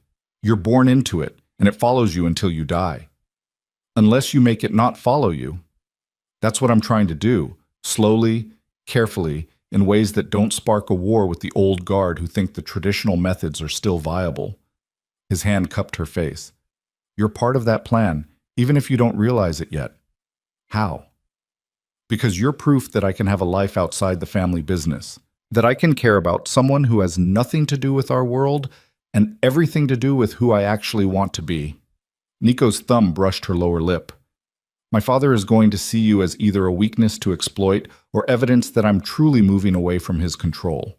I'm betting on the latter. And if you're wrong, then I'll handle it. But Maya, no matter what happens at that dinner, no matter what my father says or does, remember that you have power too. The power to walk away if this becomes more than you bargained for. The power to demand that I choose between you and family obligations. I'm asking you not to use that power lightly, but it's yours all the same. The honesty was devastating in its completeness. Nico was giving her an escape route even as he asked her to stay, acknowledging her agency in a situation where she could easily feel powerless. I'm not going to walk away, Maya said firmly. Not unless you give me a reason to. And honesty isn't a reason. It's exactly what I need. Nico kissed her then, deep and claiming, his hands tangling in her hair. Maya kissed back with equal intensity, channeling her fear and determination and growing affection into the press of her mouth against his.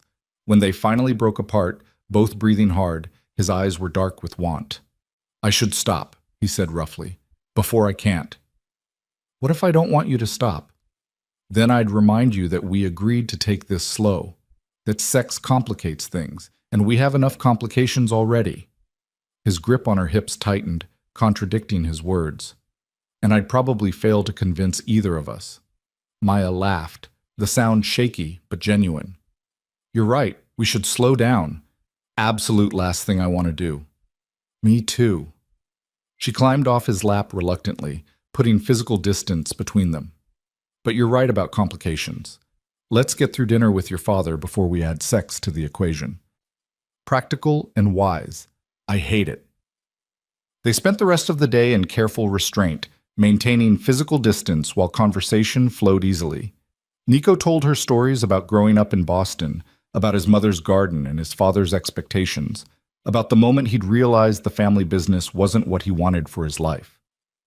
Maya shared pieces of her own history, her mother's strength through illness, her ex's betrayal, the slow erosion of stability that had led her to the Meridian. By the time evening arrived, the snow had stopped and the city was blanketed in white. Nico's driver appeared to take Maya back to Cambridge, and she gathered her things with reluctance. "Thank you," she said at the door. "For the apartment, for today, for all of it. Thank you for staying, for trusting me enough to sleep beside me, for agreeing to meet my father even knowing how complicated it might be." Nico pulled her close, his embrace warm and solid. "Thursday night. I'll pick you up at 6. I'll be ready." "Maya?" He caught her hand as she turned to leave. "Whatever happens at that dinner, remember that you're not alone in this. I'm right there with you." The promise steadied her through the drive home, through the process of unpacking boxes in her beautiful new apartment, through the anxiety that kept her awake long after she should have been sleeping. Thursday was coming, and with it the moment when Maya would step fully into Nico's complicated world. She'd chosen this path. Now she had to walk it and hope that Nico's protection was as absolute as he claimed. Because once she met Antonio Valenti, once she was recognized as part of Nico's life, there would be no going back to anonymity and safety. The die was cast. All that remained was to see how it would land. Maya's first week at Hartwell and Associates passed in a whirlwind of onboarding meetings, client introductions, and the steep learning curve of a new position. Rebecca proved to be an exacting but fair supervisor, pushing Maya hard while acknowledging her contributions. By Wednesday evening, Maya had already contributed meaningful insights to 2 client strategy sessions and earned nods of approval from the partners who'd interviewed her. The work was consuming enough that she could almost forget about Thursday's dinner. Almost. Nico called every night, their conversations ranging from an hour to 3, talking about everything and nothing.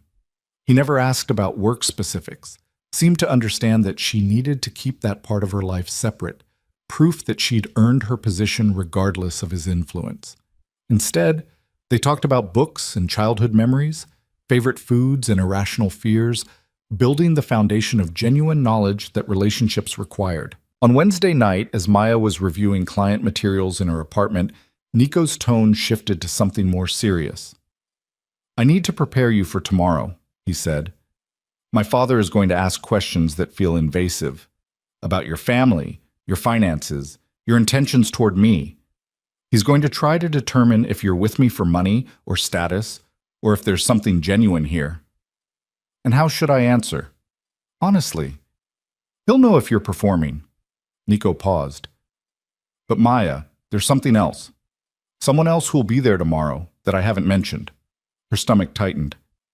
"Who?" "James Caruso. He's a detective with the Boston PD, Organized Crime Division. He's also my father's godson and has been circling our family for years trying to build a case." Nico's voice was carefully controlled. "My father inviting him to dinner is a power play, showing that he's untouchable, that even law enforcement sits at his table as a guest rather than an adversary." "Why are you telling me this?" "Because Caruso is going to see you as either a victim who needs saving or a potential informant. He's going to try to get you alone, to plant seeds of doubt about my family and what being with me means." Nico's voice hardened. "I need you to be careful around him, not rude. Not obviously defensive, but guarded. Don't answer questions about my business or my activities. Polite deflection only. Maya's mouth went dry. This is insane, Nico. You're telling me I'm going to have dinner with your mob-connected father and the detective investigating your family? Yes, and I'm telling you because I need you to walk in with your eyes open. This isn't just a family dinner, it's theater. My father showing his control, Caruso showing his persistence, and you and me caught in the middle proving that we're stronger than their games. What if I'm not strong enough? You are.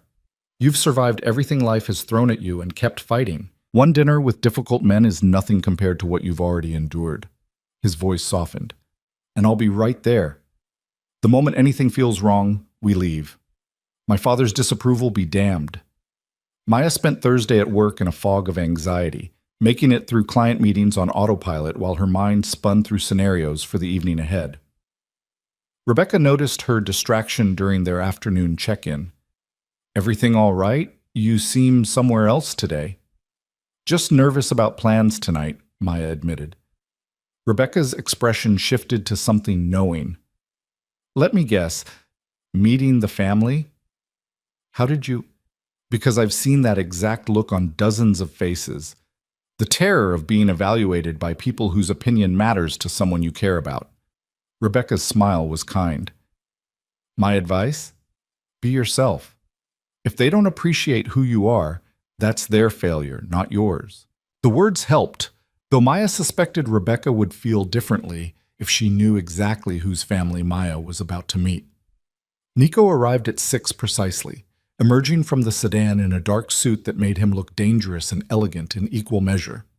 His eyes swept over Maya's appearance, a simple black dress, the nicest one from the clothing he'd provided, paired with heels that added 3 inches to her height, and his expression warmed. You look beautiful, he said, handing her into the car. I look terrified. That too, but beautiful first. Nico settled beside her, his hand finding hers immediately. Remember what I told you. Answer honestly, deflect Caruso's questions, and stay close to me. And Maya? He waited until she met his eyes. No matter what my father says about you or me or us, remember that his opinion doesn't define our relationship. Only we do that. The drive to Brookline took 30 minutes through early evening traffic. Maya watched the neighborhood shift from middle class to wealthy to obscenely wealthy, the houses growing larger and more secluded until they turned through iron gates into a property that looked like something from a European estate catalog. The Valenti estate sprawled across what had to be several acres, a main house that was more mansion than home, manicured gardens even in late November, outbuildings that probably housed staff and security. Lights blazed from every window despite the early hour, and several expensive cars were already parked in the circular drive.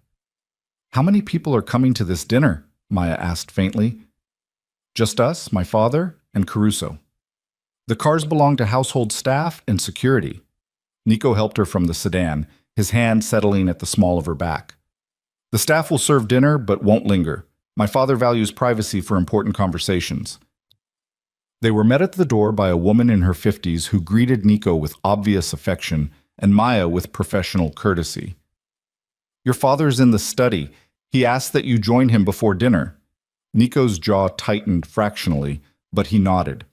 They followed the woman, the housekeeper, Maya realized, through a foyer that featured marble floors and a staircase that could have accommodated a small wedding party.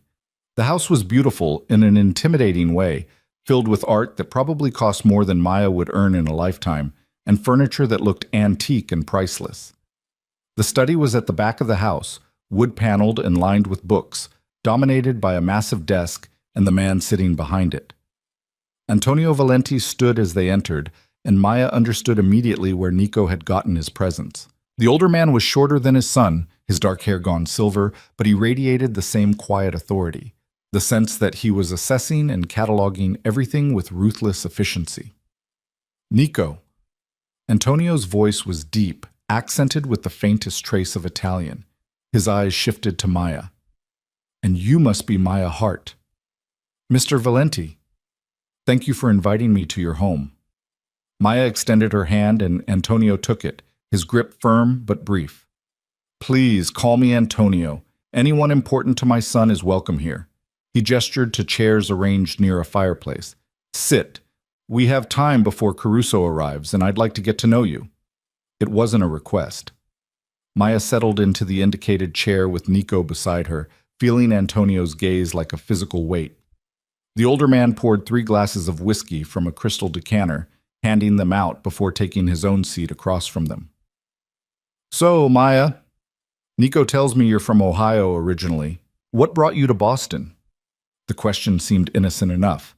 Maya answered carefully, explaining her college choice, her early career, the circumstances that had led to her current situation. Antonio listened with focused attention, occasionally asking follow-up questions that revealed he already knew most of this information and was simply testing whether she'd lie. And your family? Your mother is unwell, I understand. She has chronic health issues, yes. She's managing, but it's been difficult financially. Medical care in this country is criminally expensive. Antonio's expression suggested genuine sympathy. I assume Nico has offered to help with those expenses?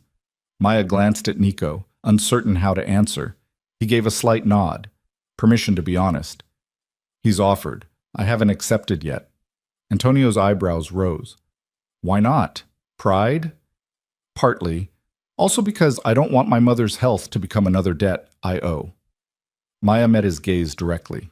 Your son has been very generous. I'm still trying to understand what that generosity costs. A smile ghosted across Antonio's face, there and gone. Smart girl. Nico, where did you find her? She found herself. I just paid attention. Nico's hand settled on Maya's knee, a subtle claim of protection and connection. And what are your intentions toward my son, Maya? The blunt question hung in the air. Maya considered lying, softening the truth, but remembered Nico's advice about Antonio detecting performance. Honestly, I'm still figuring that out. I care about him. I'm attracted to him. But we've known each other less than 2 weeks, and there's a significant power imbalance between us that makes me cautious about long-term intentions. You think he has power over you? I think he has resources I don't, connections I don't, and influence I don't. That creates imbalance whether we acknowledge it or not. Maya paused. But I also think he's aware of that imbalance and trying to mitigate it, which suggests he's serious about building something real rather than just exercising control. Antonio studied her for a long moment, then looked at his son. She's not what I expected. What did you expect? Nico's tone was carefully neutral. Someone more easily impressed, more willing to overlook complications in exchange for security. Antonio took a sip of his whiskey. Instead, you've brought me a woman who questions everything and isn't afraid to name uncomfortable truths. I approve. The pronouncement seemed to shift something in the room's atmosphere. Nico's shoulders relaxed fractionally, and Maya allowed herself to breathe. However, Antonio continued, his gaze returning to Maya, you should understand what you're involving yourself in. My son is trying very hard to distance himself from certain aspects of our family business. This is admirable, but also naive. There are obligations that don't disappear simply because we wish them to. Connections that will follow Nico, regardless of how legitimate his operations become. I understand that. Do you? Do you understand that being with Nico means accepting that his past, our family's past, will always cast shadows? That there will be questions you can't ask and answers he can't give? That the life you're building with him will never be entirely free of complications? Maya felt Nico tense beside her, but she kept her focus on Antonio. I understand that nothing worth having is simple. And I understand that Nico is trying to be better than his circumstances, which is more than most people can say. If that comes with complications, I'd rather face them with him than have simplicity with someone else. Antonio's smile was genuine this time, transforming his severe features. Nico, you've done well, very well. He raised his glass in a small toast. Welcome to the family, Maya, such as it is. Before either of them could respond, the housekeeper appeared in the doorway. Detective Caruso has arrived. The warmth evaporated from Antonio's expression, replaced by cool calculation. Show him in. And Maria, please inform the kitchen we'll be dining in 20 minutes. James Caruso was younger than Maya had expected, early 40s, with the kind of lean build that came from running rather than gym work. His suit was off the rack, but well maintained, his handshake firm when Antonio made introductions. His eyes lingered on Maya with open curiosity and something that might have been concern. "Ms. Hart, pleasure to meet you." "Detective." Maya kept her response polite but brief, remembering Nico's warnings. They moved to the dining room, a space that could have seated 20 but was set for 4, the table arrangement forcing intimacy despite the formal setting. Antonio took the head of the table with Caruso to his right, leaving Nico and Maya on the left. The positioning felt strategic, like chess pieces arranged for maximum tactical advantage. Dinner began with careful small talk, questions about Maya's work at Hartwell, Caruso's comments about the weather, Antonio's observations about the city's development projects. The food was excellent, served by silent staff who appeared and disappeared with practiced efficiency. Maya tried to eat despite her churning stomach, hyper-aware of Caruso's assessing gaze. It was during the second course that Caruso made his move. "So Maya, how did you and Nico meet? It's rare to see him with anyone, let alone someone outside his usual circles." The question was casual, but the intent was clear, probing for information about their relationship, looking for inconsistencies or red flags. "At the Meridian," Maya said simply. "I was working there. He was a customer." "The bar in the financial district? Interesting choice of venue for someone of Nico's position." Caruso's smile didn't reach his eyes. "Though I suppose it makes sense if you're looking to meet people outside the family sphere." "James?" Antonio's voice carried warning. "This is a family dinner, not an interrogation." "Just making conversation, Antonio. No harm in getting to know the newest addition to your inner circle." Caruso turned his attention back to Maya. "You should know, Ms. Hart, that the Valenti family has a complicated history in this city. I'm sure Nico has told you some of it, but there's likely quite a bit he's left out." "James, that's enough." Nico's voice was hard, dangerous in a way Maya hadn't heard before. "Is it?" "Because I'd hate for Ms. Hart to get involved in something she doesn't fully understand. The last serious woman in your life, what was her name? Lena? She disappeared rather suddenly. Hasn't been seen in years." Caruso's eyes were sharp on Maya's face, watching for her reaction. The name hit Maya like ice water. Nico had mentioned past relationships in passing, but never with details, never with names, and the way Caruso said disappeared suggested something far darker than a normal breakup. "Lena Kwan left Boston of her own volition," Nico said, his hand finding Maya's under the table and squeezing tight. "She wanted out of the city, out of her life here, and I helped her make that happen. There was nothing sinister about it. Funny how nobody's seen or heard from her since. No social media presence, no contact with old friends or family, almost like she vanished." Caruso leaned back in his chair. "Makes you wonder what really happened, doesn't it, Ms. Hart?" Maya's mind was racing. This was exactly what Nico had warned her about, Caruso planting doubts, suggesting dark possibilities designed to drive a wedge between them. But the mention of a disappeared girlfriend was more than just suggestion.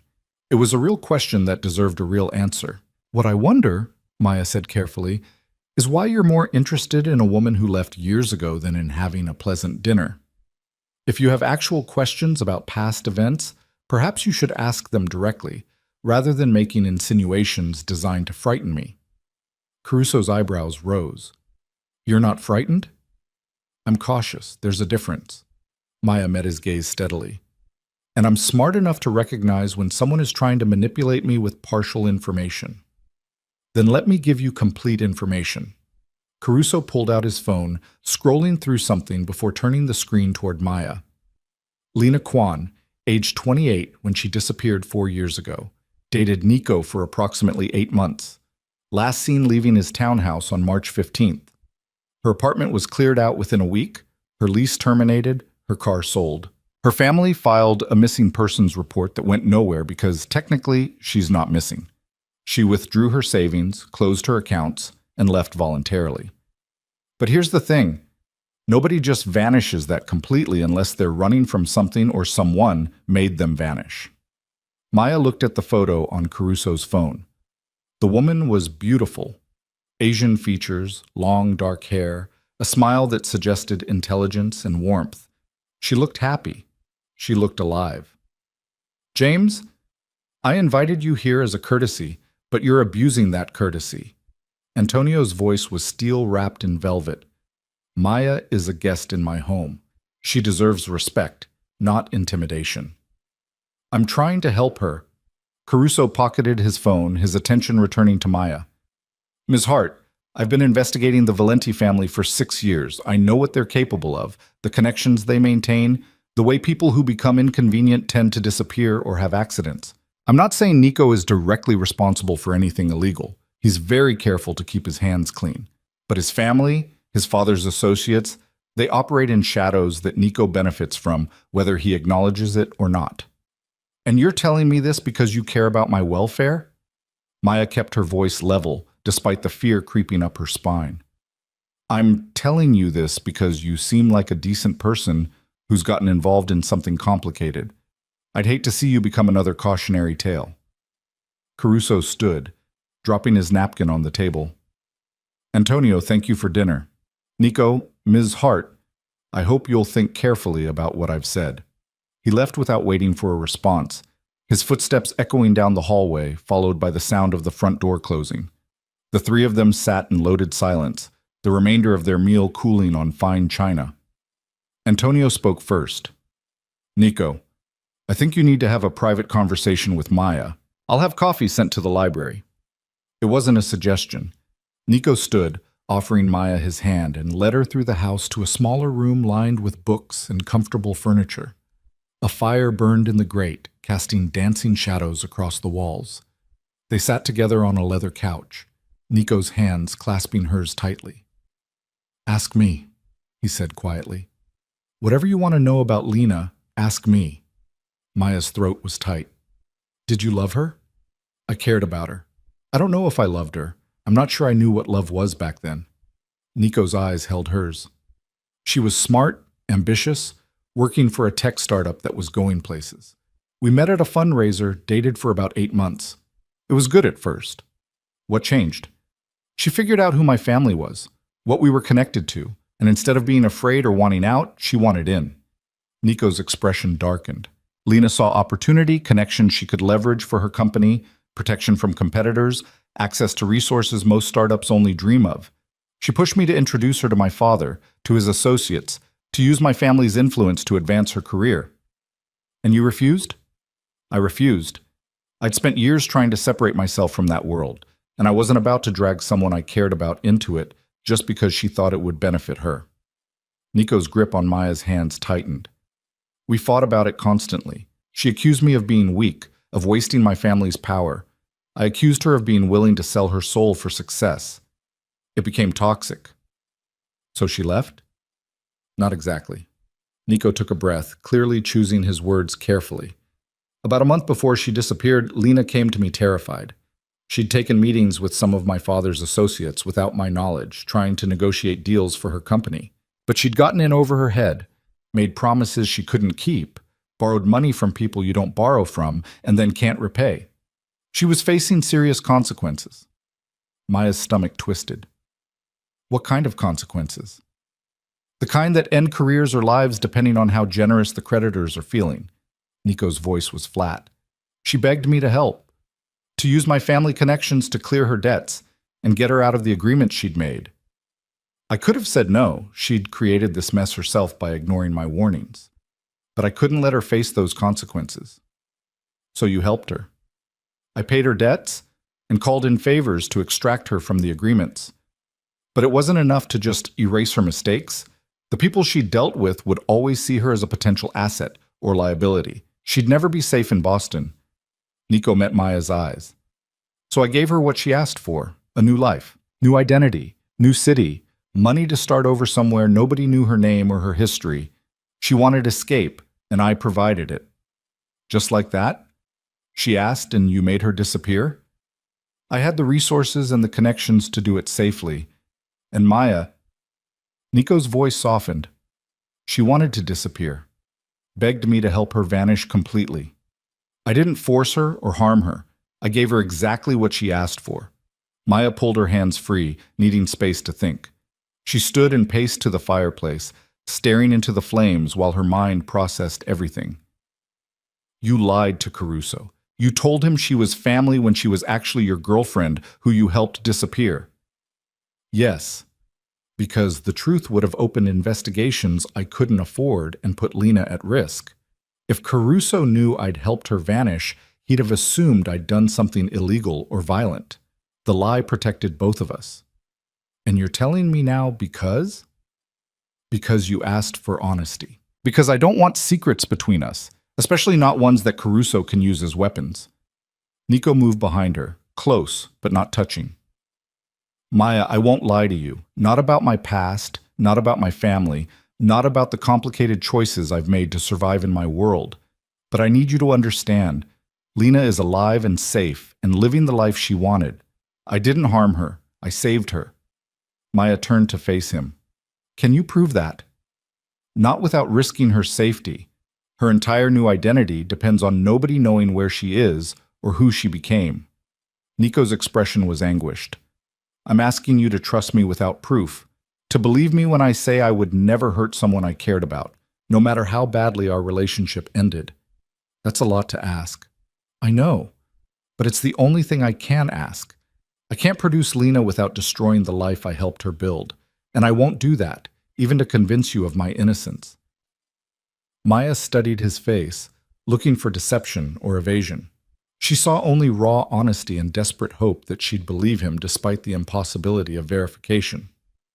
I need time, she said finally, to think about all of this. About Lena, about Caruso's warnings, about what being with you actually means. I understand. Nico's voice was thick with emotion he was clearly fighting to control. Take whatever time you need, but Maya, please don't let Caruso's suspicions poison what we're building. He sees everything through the lens of his investigation. He can't imagine that people in my world are capable of genuine relationships or moral choices. And are you? Capable of genuine relationships? With you, yes. Absolutely, yes. Nico reached for her hand tentatively, relief flooding his features when she let him take it. Maya, you're the first person in my life who makes me want to be better than what I came from. Who makes me believe I can be better. That matters more to me than you know. Maya wanted to believe him, wanted to accept his explanation about Lena and move forward. But Caruso's warnings echoed in her mind, mixing with the very real fact that Nico had lied to law enforcement about his relationship with a woman who'd subsequently vanished. I need to go home, she said quietly. I can't think clearly here. Of course, I'll have Vincent. No, I'll take an Uber. I need space, Nico. Real space. Not just the illusion of it while riding in your car. Pain flickered across his features, but he nodded. Okay, whatever you need. He pulled out his phone and handed it to her. Use my account. I don't want you paying for the ride. I can afford an Uber. I know you can, but let me do this one small thing, please. Maya took the phone and ordered the car, waiting in tense silence while it arrived. Nico walked her to the door, his hand lingering on the small of her back, like he was trying to memorize the feeling of touching her. Maya. He caught her wrist gently before she could step outside. I love you. I know it's too soon to say that. I know it sounds desperate, but I need you to know. Whatever you decide about us, whatever conclusions you come to about my past, I love you. That's not manipulation or strategy. It's just truth. The declaration should have made everything better. Instead, it made everything more complicated. Maya extracted her wrist carefully and stepped into the cold November night without responding. The Uber ride back to Cambridge felt endless. Maya stared out the window watching Boston slide past, her mind spinning through everything she'd learned tonight. Antonio's approval, which had felt like victory until Caruso's revelations. The mention of Lena Kwan, a woman who'd gotten involved with Nico and subsequently vanished. Nico's explanation, which was either honest accounting or a carefully constructed lie. And underneath it all, the memory of Nico saying, I love you, with such raw sincerity that Maya's heart had cracked. In her apartment, beautiful, expensive, provided by a man who might be exactly what he claimed or might be far more dangerous, Maya sat on her couch and tried to decide what she believed. Nico had been honest about his family's connections from the start, had never pretended to be something other than what he was, had given her opportunities to walk away at every turn. That suggested someone trying to do right by her despite his circumstances. but he'd also lied to law enforcement about Lena. Had the resources to make a person disappear completely, moved in a world where consequences for inconvenient people ranged from financial ruin to worse. That suggested someone capable of dangerous choices regardless of intention. Maya's phone buzzed with a text from an unknown number. She opened it to find a message from Caruso. "Ms. Hart, I'm sorry for ambushing you tonight, but I meant what I said. I'm concerned for your safety. If you want to talk, to ask questions about the Valenti family that Nico won't answer honestly, call me anytime. You deserve to make informed choices about your life." Below the message was his phone number and a file attachment. Maya hesitated, then opened the file. It was a police report about Lena Kwan's disappearance, witness statements, timeline of events, the dead ends that had ultimately closed the investigation. The last entry noted that while there was no evidence of foul play, the circumstances remained suspicious, and the case stayed open pending new information. Maya set her phone down and buried her face in her hands. She'd thought accepting Nico's help would solve her problems. Instead, she'd traded one set of complications for another far more dangerous: financial ruin for moral ambiguity, desperation for a relationship built on power, imbalance, and secrets. The question was what to do about it. Walk away and return to the precarious existence she'd escaped?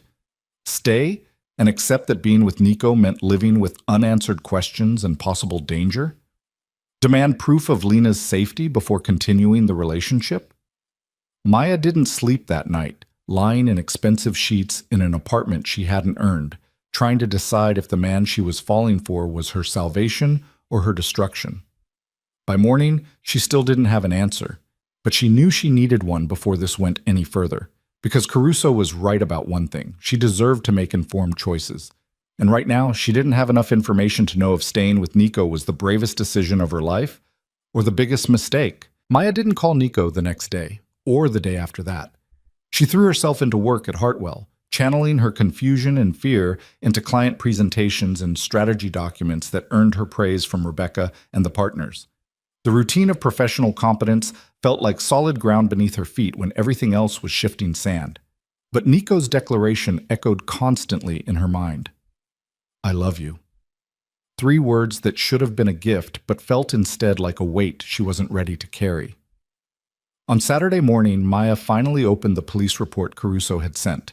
She read through every witness statement, every timeline notation, forcing herself to confront the facts rather than Nico's explanation. Lena Kwan had indeed dated Nico for 8 months, had indeed been last seen leaving his townhouse, had indeed liquidated her assets and vanished within a week of that final sighting. What the report didn't show was evidence of harm. No blood, no struggle, no indication that Lena had left against her will. Just the suspicious tidiness of a disappearance that was either meticulously planned or carefully orchestrated by someone with resources. Maya was reading the report for the 3rd time when her phone rang. Nico's name on the screen made her heart lurch. "Hi," she answered, her voice uncertain. "Hi." He sounded exhausted. "I know you need space. I'm trying to respect that. But Maya, I need you to know something." "What?" "I'm going to prove to you that Lena is alive and safe. I don't know how yet without compromising her security, but I'll find a way. Because I can't lose you over something that happened years ago with someone else." "Nico, please just listen." His voice was raw. "I've spent the last 3 days trying to figure out how to give you the proof you need while keeping Lena protected. And I think I've found a solution. It's going to take a week, maybe 2, but I can do this. I can show you she's alive without exposing where she is or who she became." Maya's throat tightened. "How?" "I'd rather explain in person. Can I see you? Just for coffee, somewhere public. 30 minutes of your time." She should say no.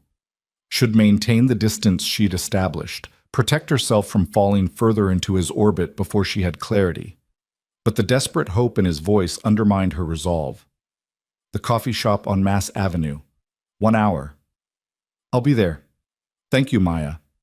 She dressed carefully in jeans and a sweater, armor of casualness that felt safer than the professional clothes or the dresses Nico had seen her in.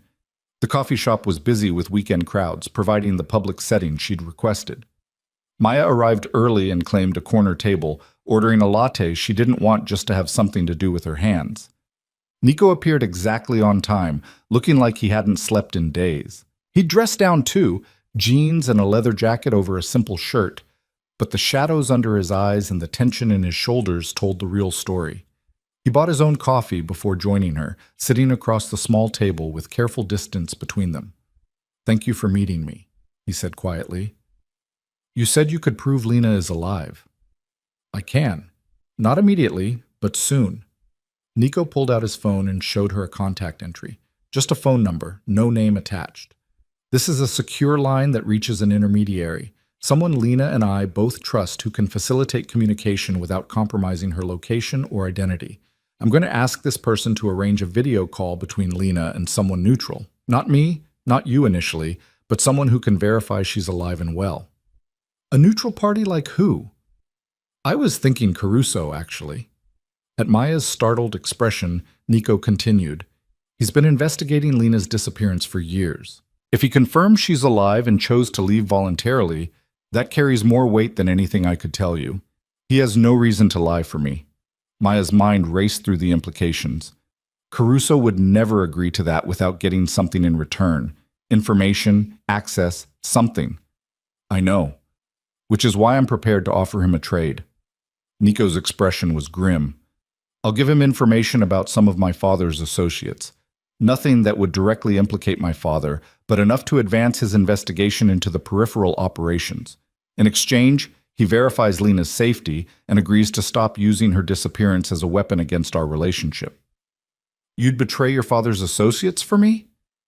"I'd prioritize your trust over loyalties I never wanted in the first place." Nico's hand moved toward hers across the table but stopped short of touching. "Maya, I've spent my entire adult life trying to extract myself from my family's world. This is just accelerating that process. And honestly, some of the people I'd be giving Caruso information about, they deserve to face consequences for what they've done." Maya studied his face, looking for calculation or manipulation. She saw only weary determination and something that looked like hope. "Why didn't you do this before? If you knew you could prove Lena was safe, why wait until now?" "Because contacting the intermediary puts Lena at risk. Even secure communications can potentially be traced by someone with enough resources and motivation. I didn't want to compromise her safety unless it was absolutely necessary." Nico's voice dropped. "But losing you, that's become necessary enough to take the risk." The admission should have felt romantic. Instead, it felt heavy with responsibility. Maya was now the reason Nico would potentially expose a woman he'd helped disappear, compromise her carefully constructed safety for the sake of proving himself trustworthy. What if she says no? What if Lena doesn't want to surface, even for a video call with Caruso? "Then I'll respect her choice and find another way to convince you. But Maya..." Nico finally closed the distance and took her hand. "I need you to tell me honestly if proof would even matter. If you've already decided that being with me is too complicated, too dangerous, then I won't put Lena at risk for nothing. I'll let you go." Maya felt tears prick at her eyes. "I don't want to let you go. That's the problem. I'm terrified and confused and completely out of my depth, but I don't want to walk away." "Then don't. Stay. Let me prove that I'm exactly who I've claimed to be, someone trying to do right by the people I care about, even when it's complicated. And if Caruso confirms Lena is alive and safe, then what? We just pretend your family's connections don't exist? That there won't be other situations where I have to choose between trusting you and protecting myself?"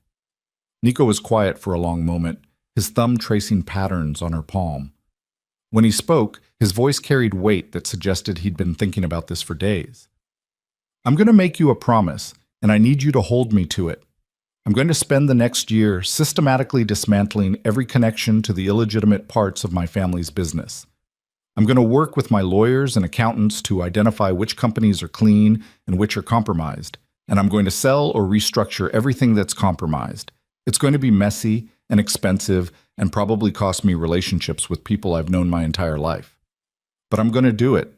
"Why? Why now?" "Because you deserve a partner whose past doesn't constantly threaten your future. Because I'm tired of living in gray areas and moral compromise. Because..." His voice broke slightly. Because I love you enough to become the man you deserve, not just the man I've been. Maya's tears spilled over. That's not fair. You can't put the responsibility for your redemption on me. I'm not. The decision to change is mine. I've been working toward it for years. You're just the reason I'm finally committed to finishing what I started. Nico moved to the chair beside her, no longer across the table, but close enough to wrap his arm around her shoulders. Maya, I'm going to prove to you that being with me doesn't mean accepting darkness. It means being with someone who's fighting toward light and wants you beside him for that fight. She turned her face into his shoulder and let herself cry, releasing the tension and fear of the past week. Nico held her quietly, his hand stroking her hair, not trying to fix anything or convince her of anything, just being present in her pain. When Maya finally pulled back, wiping her eyes with the napkin Nico offered, she felt steadier, clearer. Okay. Contact your intermediary, arrange the call with Caruso. And Nico, I'm going to need regular updates on the business restructuring. Real transparency, not just vague promises about doing better. You'll have it. Complete access to what I'm doing and why. No secrets, no evasions. Nico's smile was tentative, but genuine. Does this mean you're staying? It means I'm not leaving yet. The rest depends on you following through. I will. I promise you, Maya, I will.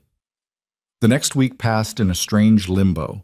Maya went to work, Nico called every evening to update her on his progress with the intermediary, and the space between them felt both impossible to bridge and impossible to widen.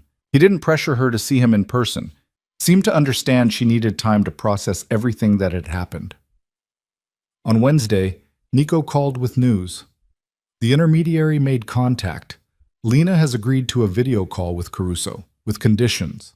The call will be recorded, but Caruso can't trace the connection or try to identify her location. He gets to verify she's alive and chose to disappear voluntarily, nothing more. And he agreed? After I provided the information about my father's associates that I'd promised. He's not happy about the restrictions, but he agreed. Nico paused. The call is scheduled for Friday afternoon. Do you want to be there when it happens? Maya's heart hammered. Where? Caruso's office at the police station. Neutral territory, official setting.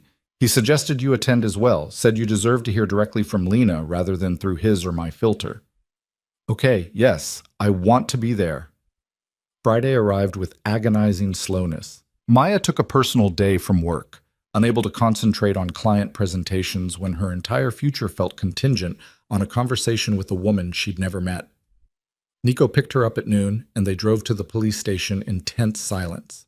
Caruso met them in the lobby, his expression carefully neutral. Ms. Hart, Nico. Thanks for coming. We're set up in a conference room upstairs. They followed him through the station, a maze of desks and offices that smelled like bad coffee and institutional cleaning products. The conference room was small and windowless, dominated by a table with a laptop already set up and ready. Caruso gestured for them to sit. Ground rules, he said, settling into his own chair. I'm going to verify identity and circumstances. You two don't speak during the call unless I indicate otherwise. At the end, if I'm satisfied Lena Kwan disappeared voluntarily and is currently safe, I'll say so on record. If I'm not satisfied, this investigation continues. Everyone clear? Maya and Nico both nodded. Caruso typed something on the laptop, initiating a video call that connected after several seconds of loading. The screen filled with a woman's face, older than the photo Caruso had shown Maya at dinner, her dark hair shorter, but unmistakably the same person. Lena Kwan was alive. Detective Caruso. Her voice was calm, slightly wary. I understand you have questions about my departure from Boston 4 years ago. Ms. Kwan, can you confirm your identity, date of birth, last known address in Boston, and the name of your employer before you left the city? Lena provided the information without hesitation, each detail matching the police report Maya had read. Caruso made notes, his detective's instincts clearly cataloging every detail. Ms. Kwan, I need to ask directly. Did Nico Valenti or anyone associated with the Valenti family coerce you into leaving Boston, threaten you, harm you, or force you to disappear against your will? No. Lena's answer was firm. I asked Nico for help leaving. I'd made mistakes, gotten involved with people I shouldn't have, and I needed to start over somewhere those mistakes couldn't follow me. Nico provided resources and connections to make that possible, but the choice to leave was entirely mine. These people you'd gotten involved with, were they associates of the Valenti family? Lena hesitated, glancing off screen at something or someone Maya couldn't see. Some were. I'd tried to leverage Nico's family connections for my business, without understanding what that really meant.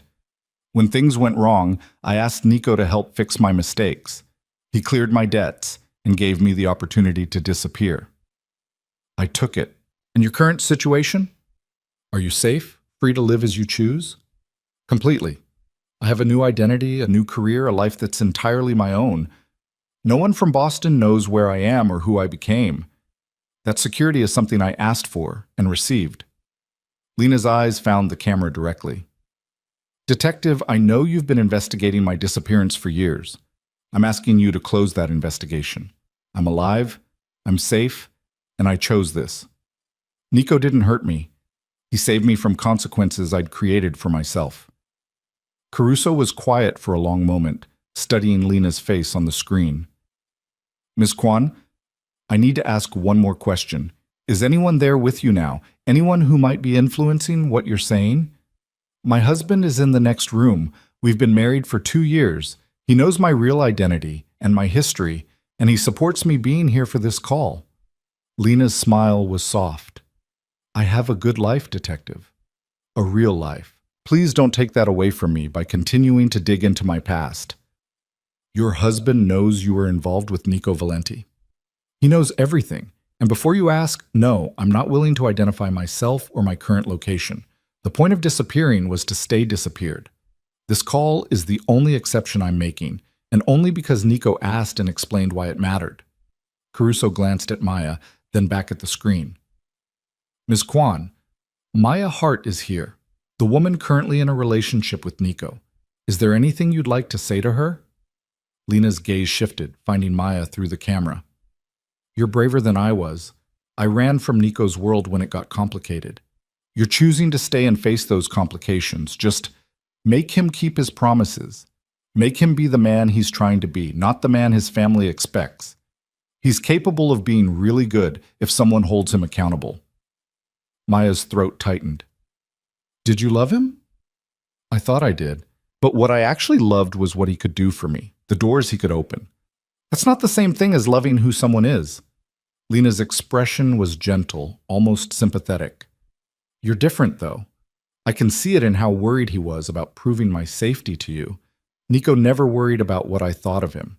The fact that he worries about your opinion, that's real. Before Maya could respond, Lena looked back at Caruso. Detective, do you have what you need? I do. Thank you for your time, Ms. Kwan. I'll be closing the missing persons case as of today. Thank you. Lena's image froze for a moment, then the screen went black as the call disconnected. The conference room fell into loaded silence. Caruso closed his laptop with deliberate care, then looked at Nico with an expression Maya couldn't quite read. You kept your word about the information on your father's associates, and Lena Kwan is clearly alive and chose her disappearance. He stood gathering his notes. I'm officially closing her case, but Nico, this doesn't change my investigation into your family's operations. It just means I'm not looking at you for murder. I understand. And Ms. Hart, Caruso's attention shifted to Maya. You're making an informed choice now. You've seen what kind of man Nico can be when he's backed into a corner, the resources he can leverage, the way he operates in gray areas between legal and illegal.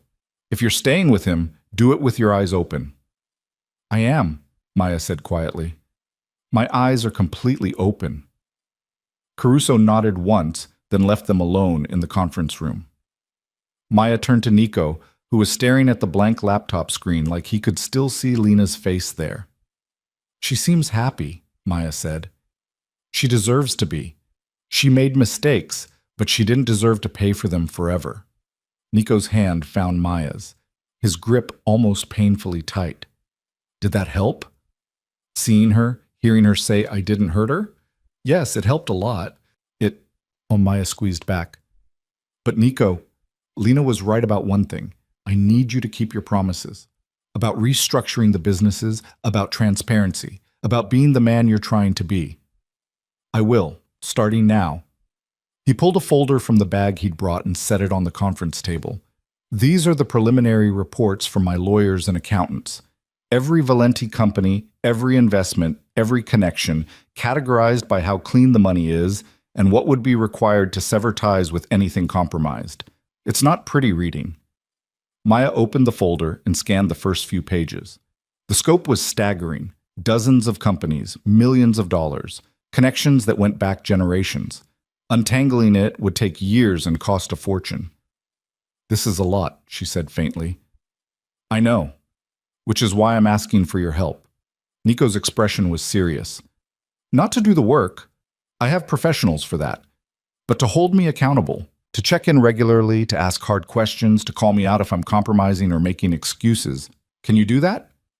Maya thought about the woman she'd been a month ago, desperate, drowning, barely holding on. And she thought about who she was becoming, confident at work, stable financially, strong enough to demand honesty from a man who terrified and attracted her in equal measure. I can do that, she said. But Nico, I need something from you too. Anything. I need you to be patient while I learn to trust this. Trust us. I'm not going to wake up tomorrow and be completely comfortable with your family's history or the complexity of what you're untangling. It's going to take time. I have time. All the time you need. Nico stood and pulled her up with him, his hands framing her face. Maya, I meant what I said at the coffee shop. I love you. That's not going to change whether you say it back tomorrow or a year from now or never. I'm in this for as long as you'll have me. I'm not ready to say it back yet. I know. But I'm getting there. Maya rose on her toes and kissed him, soft and tentative, a promise of possibility rather than certainty. I'm getting there. They left the police station hand in hand, stepping out into a Boston afternoon that felt cleaner somehow, as if Lena's testimony had cleared the air of suspicion and doubt. The drive back to Maya's apartment was quiet, but comfortable, both of them processing what had happened. At her door, Nico hesitated. Can I take you to dinner tonight? Somewhere nice to celebrate having this behind us? Maya thought about her calendar, about the work waiting for Monday, about the careful balance she was trying to maintain between her independence and her relationship. Then she thought about Lena's advice, make him be the man he's trying to be, and realized that also meant letting herself be the woman who could accept love when it was offered honestly. Yes, but Nico, can we go somewhere normal? Not expensive or exclusive, just normal. Pizza or Thai food or something that feels like what regular couples do. His smile was brilliant. I know a great pizza place in the North End. Family owned, no connections to my family, just incredible food. How's 7? Perfect. The weeks that followed developed a rhythm. Maya excelled at Hartwell, earning her first performance bonus and praise from the partners. Nico worked with his legal team on the business restructuring, updating Maya regularly on progress and setbacks. They had dinner several times a week, sometimes at expensive restaurants, sometimes at the pizza place that became their favorite, once at her apartment where Maya cooked an admittedly mediocre pasta that Nico praised anyway. They didn't sleep together. Not yet. Both seemed to understand that sex would complicate things before they'd fully stabilized, and there was something powerful about building physical intimacy slowly.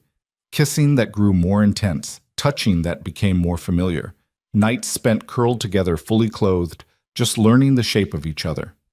Antonio invited them to dinner twice more, and Maya learned to navigate the older man's testing questions and approval. He never mentioned Caruso's investigation or Lena's reappearance, but his treatment of Maya shifted from evaluation to acceptance. She was part of Nico's life now, which meant she was family in whatever complicated way the Valentines defined that term. 3 months after the call with Lena, Nico took Maya back to his townhouse for dinner. They'd fallen into the easy pattern of him cooking while she sat at the kitchen island asking about his day, and tonight felt no different until Nico set down his knife and turned to face her with unusual seriousness. I need to show you something. He led her to his study, the same room where they'd sat after the disastrous dinner with his father, and opened his laptop to a series of documents. This is the first phase of the restructuring. 3 companies sold to legitimate buyers, 2 dissolved entirely, 1 converted to a nonprofit that I'm no longer involved in managing. The money from the sales is being invested in clean businesses, tech startups, renewable energy, educational initiatives. Nico scrolled through financial statements that meant little to Maya, but clearly meant everything to him. It's not complete. There's still work to do.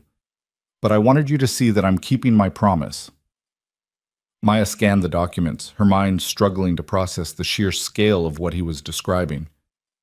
How much money are we talking about? About 40 million in the first phase. When it's all done, probably closer to 100 million will have been liquidated and reinvested. Nico's expression was calm. I'll still be wealthy after all this. The legitimate businesses are successful enough to support several lifetimes. But the compromised money, the connections that came from my grandfather's and father's choices instead of mine, that's being systematically removed. Your father must be furious.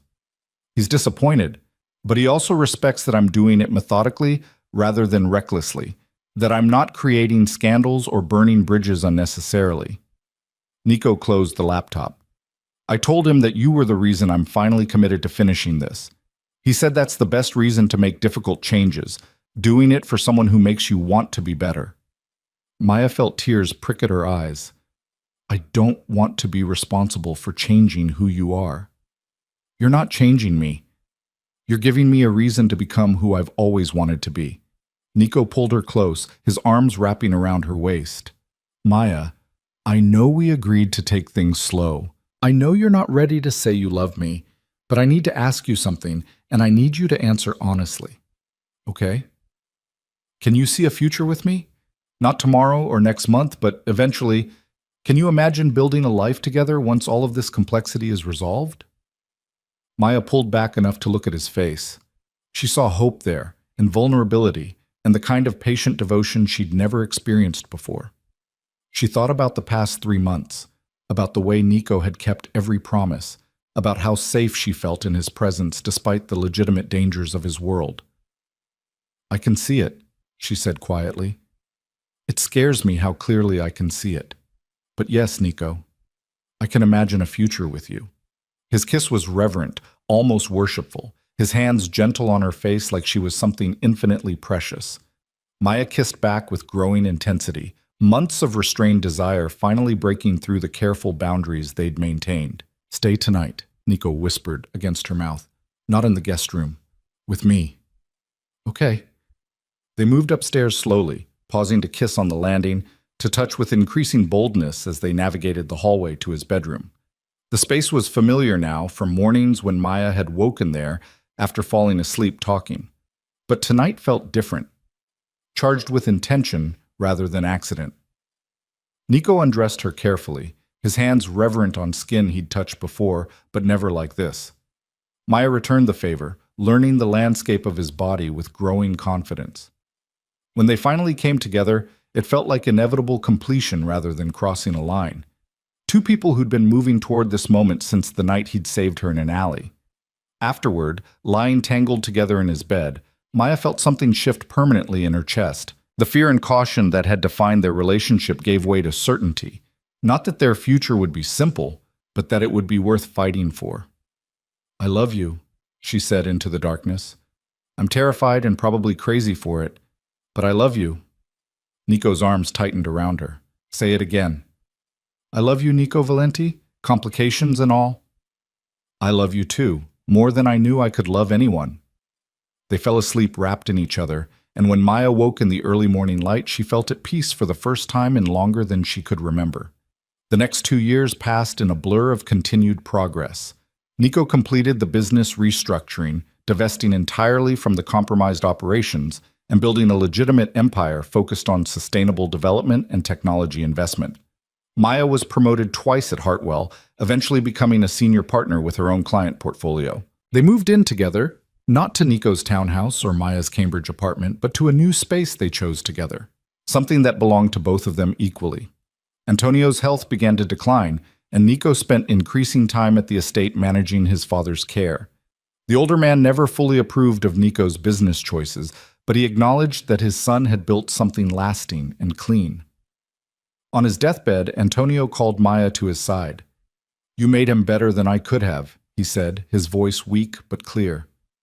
"Thank you for that." After Antonio's death, Caruso closed his investigation into the Valenti family, not because there was nothing to find, but because the targets of his investigation had either died, retired, or been systematically removed from power by Nico's restructuring. At the funeral, the detective approached Nico with something that might have been respect. "You did what you said you'd do, cleaned house. It's more than most people in your position would attempt." Caruso extended his hand. "For what it's worth, I believe you're trying to be better than your legacy. Keep trying." Nico shook his hand without hesitation. "I intend to." 3 years after the night they met, Nico proposed to Maya in the garden behind his townhouse. Now their townhouse, the space they'd made their own through shared mornings and late-night conversations. The ring was simple, elegant, nothing like the ostentatious jewelry his family would have expected. "Marry me," he said simply. "Build this clean, complicated, beautiful life with me, officially." Maya said yes without hesitation. They married in a small ceremony at City Hall, surrounded by Rebecca and colleagues from Hartwell, Vincent, and the handful of staff who'd become like family, and a few close friends they'd made together. No big production, no society wedding, just two people choosing each other deliberately and completely. On their honeymoon in Italy, Nico showing her the Sicily his grandfather had left behind, Maya reflected on the journey that had brought them here. From desperation and a chance encounter to building something real from broken pieces and honest effort. "Do you ever regret it?" Nico asked one evening as they watched the sun set over the Mediterranean. "Accepting my help that first time, getting involved in all the complexity?" Maya thought about the woman she'd been, exhausted, frightened, barely surviving, and she thought about who she'd become, confident, loved, strong enough to demand honesty and hold a good man accountable to his best self. "Never," she said firmly, "not for a single second." "Even when it was hardest?" "Especially then, because the hard parts taught me I was brave enough to fight for something real." Maya turned to face him fully. "You saved me, Nico. But more than that, you gave me the space to save myself. That's the real gift." "We saved each other," Nico said quietly. "I was drowning in obligations and legacy I didn't want.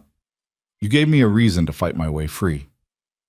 They sat in comfortable silence as the sun completed its descent, painting the sky in shades of gold and crimson.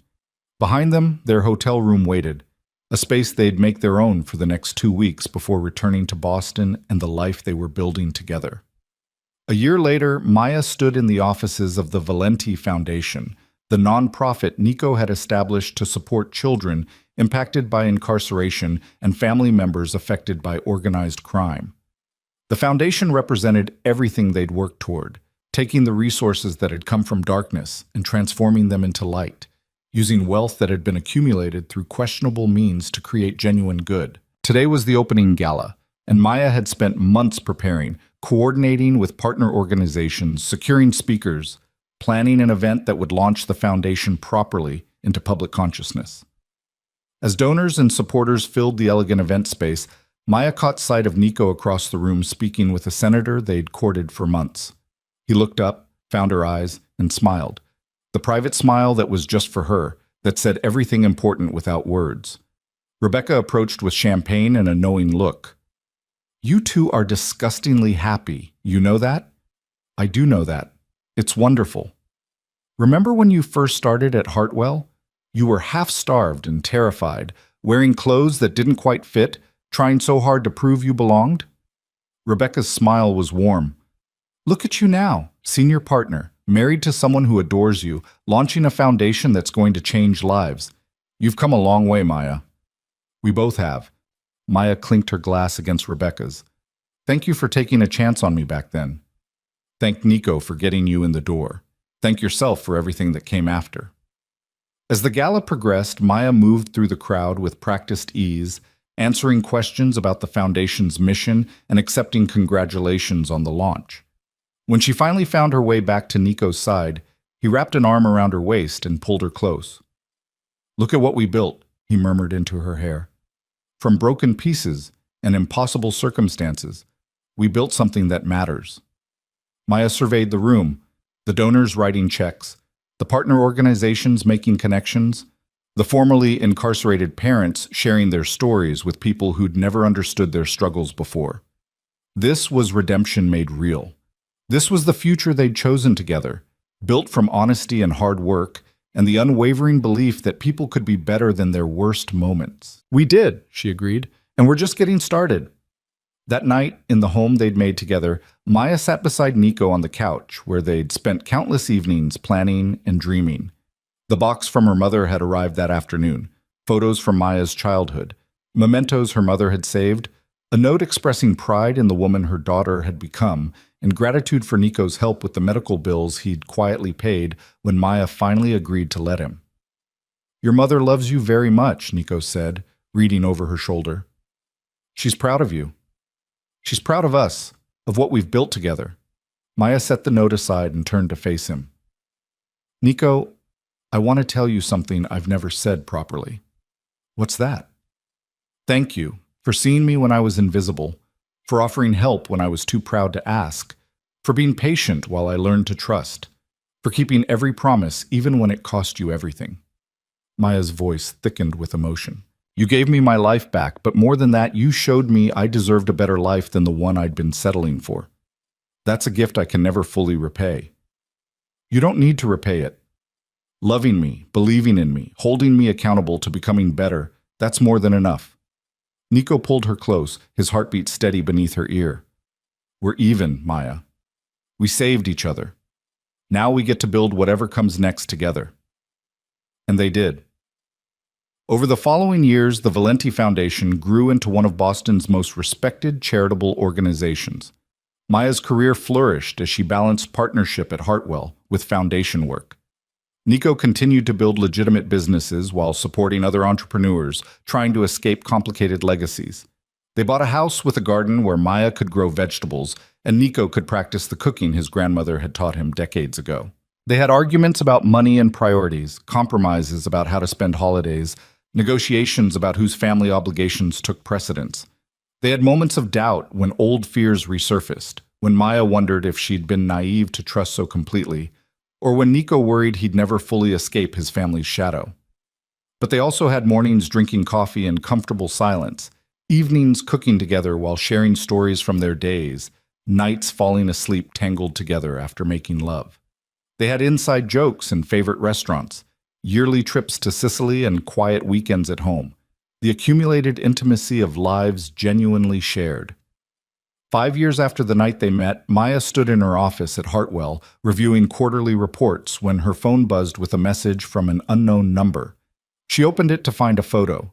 Lena Kwan, older now, standing beside a man who was clearly her husband and holding a baby wrapped in a pink blanket. The message below read, "Thank you for making him keep his promises. You were right to demand proof before trusting. And thank you for giving me the space to stay disappeared. My daughter will never know the woman I used to be, and that's the greatest gift I could ask for. Be happy, Maya. You both deserve it." Maya saved the photo, sent a silent blessing to the woman who'd chosen escape while Maya had chosen to stay and fight. Then she deleted the message, protecting Lena's privacy one final time, and returned to the work that gave her life meaning. When Nico came home that evening, she showed him the photo before deleting it from her phone entirely. "She looks happy," he said softly. "She is. And so are we." Maya wrapped her arms around his waist. "We did it, Nico. We built something real from impossible circumstances. We chose each other every day until choosing each other became as natural as breathing." "Best choice I ever made," Nico said, kissing the top of her head. "Watching you that night at the Meridian, deciding to approach you, asking you to trust me when you had every reason not to, best choice of my life." "Mine too. Taking your card, making that phone call, choosing to believe you could be exactly who you claim to be. I'd do it all again without hesitation." They stood together in the kitchen of the home they'd built, surrounded by evidence of the life they'd created, photos from their wedding, artwork they'd chosen together, the ordinary domestic clutter of two people who'd made a space entirely their own. Outside, Boston spread out beneath them, the city where they'd met, where they'd fought through complications and built something lasting, where they'd transformed desperation into devotion and fear into family. Maya Hart, who'd once been a waitress barely surviving, was now a woman who knew her worth and demanded it be recognized. Nico Valenti, who'd once been trapped by legacy and obligation, was now a man who chose goodness deliberately and worked to earn it every day. Together, they'd proven that love could exist in complicated circumstances, that redemption was possible for those willing to work for it, and that the best relationships were built not on perfection, but on honest effort and unwavering commitment to becoming better together than either could be alone. And in the end, that was more than enough. It was everything.